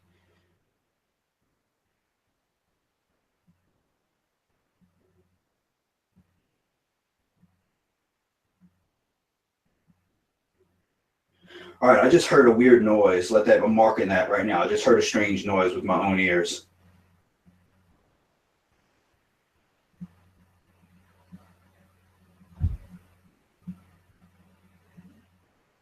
I just heard something bang on the wall too. Just to whoever just banged on the wall, can you come communicate with me into this device right here?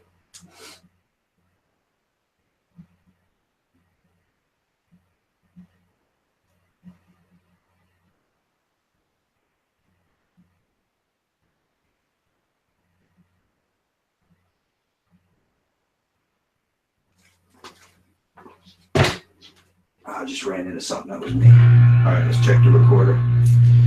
All right, let me come back over to the mic and let me lock back on the other camera so y'all can see me.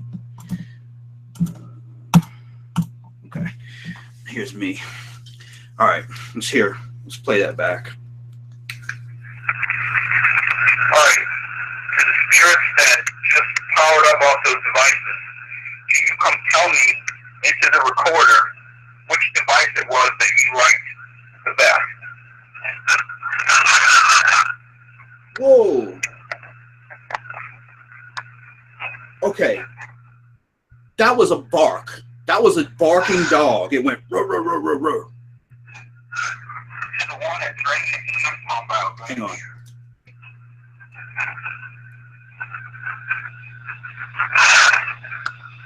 Best?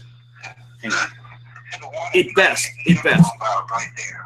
Oh, hang on, Shannon. I gotta switch this back over. Out of that railroad spike. All right. All right, I just heard a weird noise. What? Out of that railroad spike.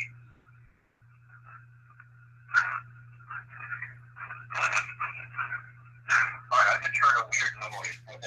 Dude. Out of that railroad spike.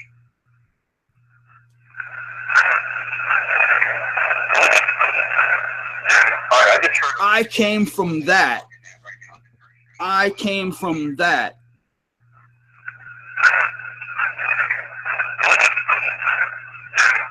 I came from that, the railroad spike. Watch. Out of that railroad spike.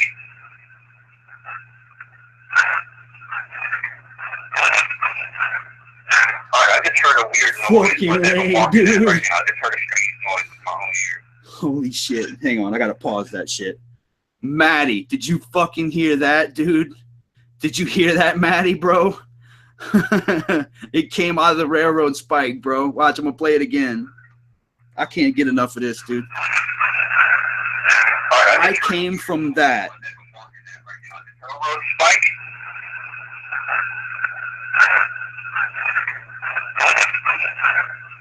Alright, I just heard a weird Badass. noise. but Class they're A. walking That in is the right now. I Class just A heard a strange noise EVP. in my own ear. What? Dude, it said something else. Hang on.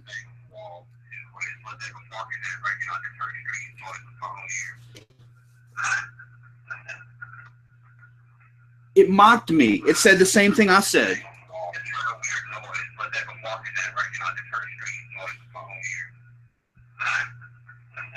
That's me. And then it said bang. Right when I said something bang on the wall, it went bang.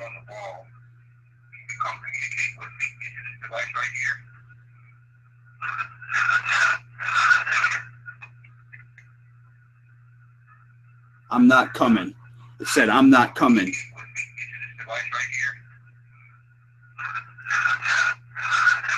I'm not coming.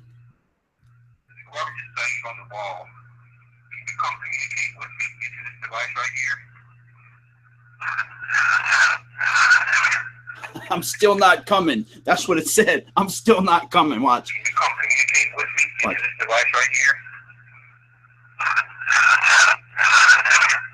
Wait, shit, I messed up.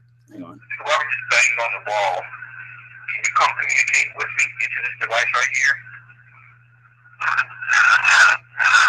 I'm still not coming.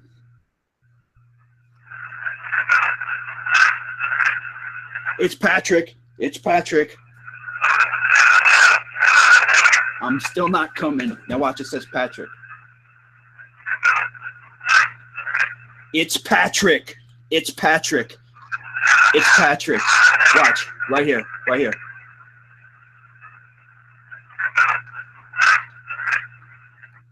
Dude, it's my brother.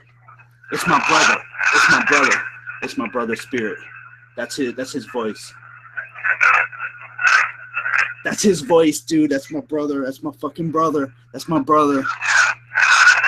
Right here.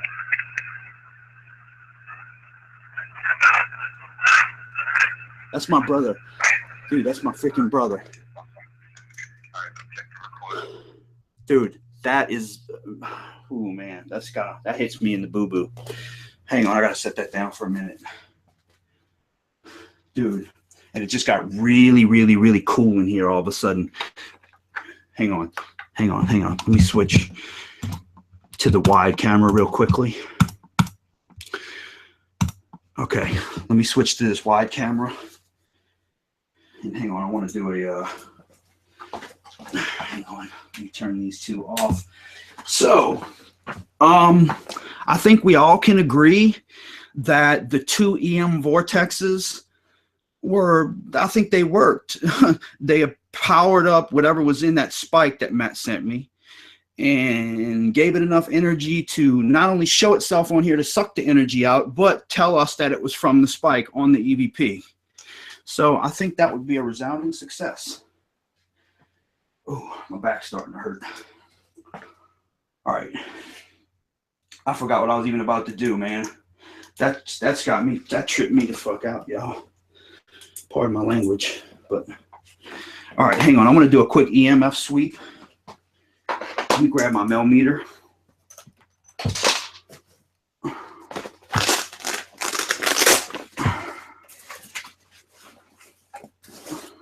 Okay.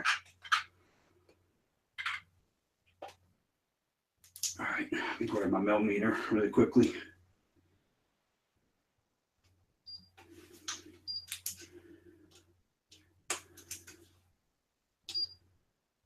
Okay.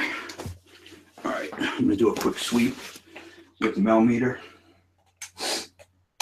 Let's see if I can get anything to interact with the rim. All right. All right, right now I'm showing a 0.3. All right, it's back to 0 now. It went from 0 to 0.3. All right, the temperature just dropped 2 degrees. Man, I wish y'all could see this. You know what? I'm gonna have to grab a handheld camera so y'all can see this. Okay, it just dropped 2 more degrees. No EMFs, but the temperature just dropped 4 degrees. Is that you dropping this temperature?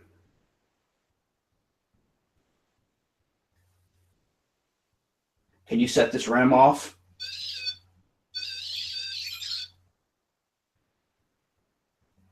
All right, hang on. I'm gonna switch back to the, hang on. I'm gonna switch back to the SLS.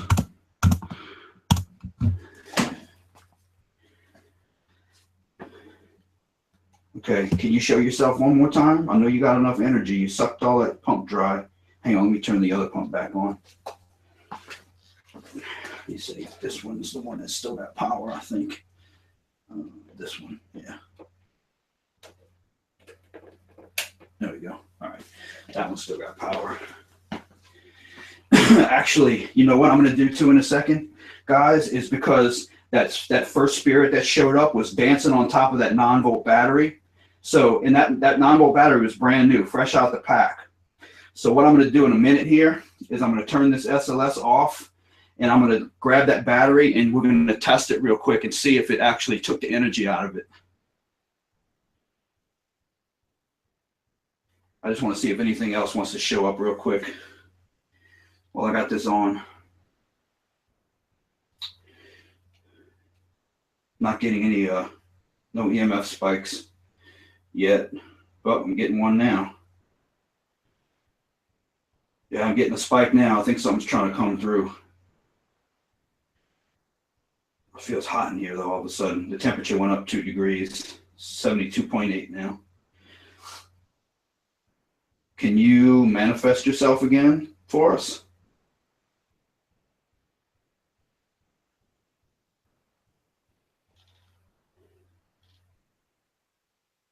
I don't think they're going to come back through. I think they gave us all they're going to give us for tonight. Actually, okay, I'm going to do one more thing.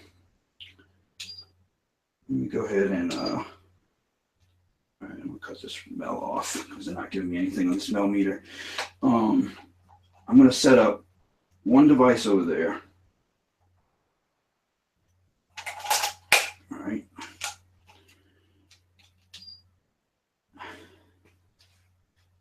Now I got a little spike. Hang on. I'm going to set up over there on the ground. Let me switch back to the wide camera.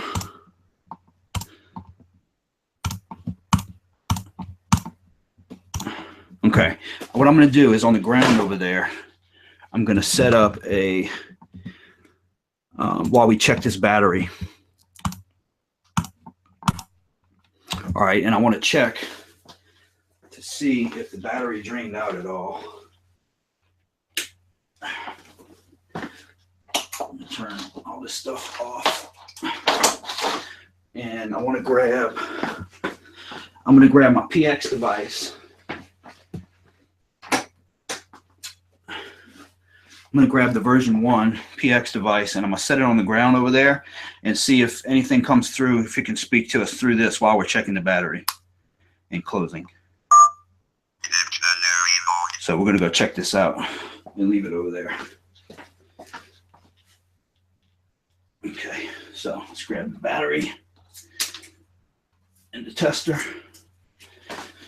All right, now let me cut the lights back on.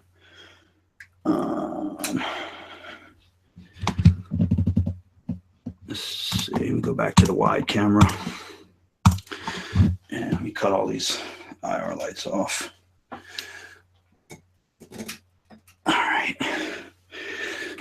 Now let me turn the lights back on. Okay.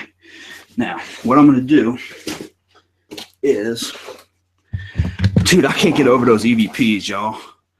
I can't get over those EVPs, man. I can't wait to take and capture those EVPs and post them on the page for y'all to hear them. Man, that's just so cool. That is just too cool. That is just too freaking cool. All right. All right, let me put this. This is the battery that I had sitting on the ground over there. And I'm going to test it real quick with this little tester.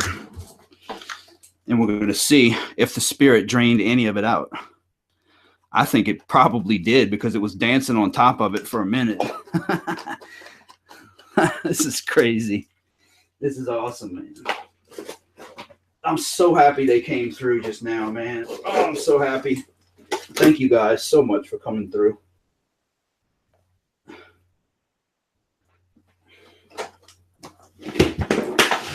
right. Put this millimeter back. Okay. So this is the battery that was sitting on the floor. This is a brand new Duracell, fresh out the pack. Never used it for anything yet at all. Let me switch cameras so y'all can see this better. Okay. Now what I'm going to do is I'm going to put this, let's see here. It goes this way. All right. I need to press down on that. All right. All three of those should light up. But only two are lighting up. All right. All three of these should light up. The red and those two, those all should light up like bright, bright, bright, bright, bright. So that tells me that that spirit drained some of this battery out. That's badass, man. So that spirit absolutely drained a third of this battery from sitting on the ground. How crazy is that? That is freaking rad. How crazy is that, y'all? The spirit drained the battery. It danced on top of the, you know what? I bet it drained the GoPro and that IR light too, because it was dancing on that first. That's fucking badass. Man. So, and then we caught the EVP. So I'm going to post that EVP for sure up on the site, up on the fan page, probably tonight in a little bit after I recoup some of my energy because this stuff's draining me out a bit. Man, I can't get over that, dude. That is so freaking crazy, man. That is so crazy cool. Yeah, special thanks to Maddie Way one more time. Matt and Sarah, love y'all, dude. Y'all are the shit. And a special thanks to Kimberly as well for helping me with all the video, editing the videos and helping me keep all my site and everything up to snuff and handling my social media and stuff. She has been a tremendous force to help me. So Kimberly and Tammy, you guys rock too. I love all of y'all, man. Appreciate all of y'all coming out and hanging out with me. I hope y'all enjoyed it, and I will have some really cool stuff set up for next week. I hope either which way it goes, I should have an interview for next week. I hope. I don't know if I'm going to be able to get the one that I told y'all about earlier, but I do have another one lined up, and I'm hoping that I can get that for next week. So hopefully next week I'll have somebody to interview, and we'll have some more cool stuff going on. So y'all like, subscribe, share, and once we get this channel up to 500 subscribers, I'm going to do a giveaway, and then I'm going to do another giveaway at 1,000 subscribers. So y'all stay tuned for that. Keep your eyes on that, and keep your eyes peeled on my fan page on Facebook. I got my links in the description to my fan page and my website down in the description. Y'all check those out. The website just got updated, and I'm going to start loading some pictures of equipment and some evidence clips and some videos and stuff from previous investigations, and all that's going to be going up on the website. Hopefully, in the end of the week, I would think I'll be able to get to that. So, yeah, y'all just check it out. We rocking and rolling, moving forward. We have some locations to investigate here coming up in the next several weeks, and paranormal, it's rocking. So I love y'all, and hopefully I'll have that interview set up for y'all next week. So with that being said, y'all have a great weekend.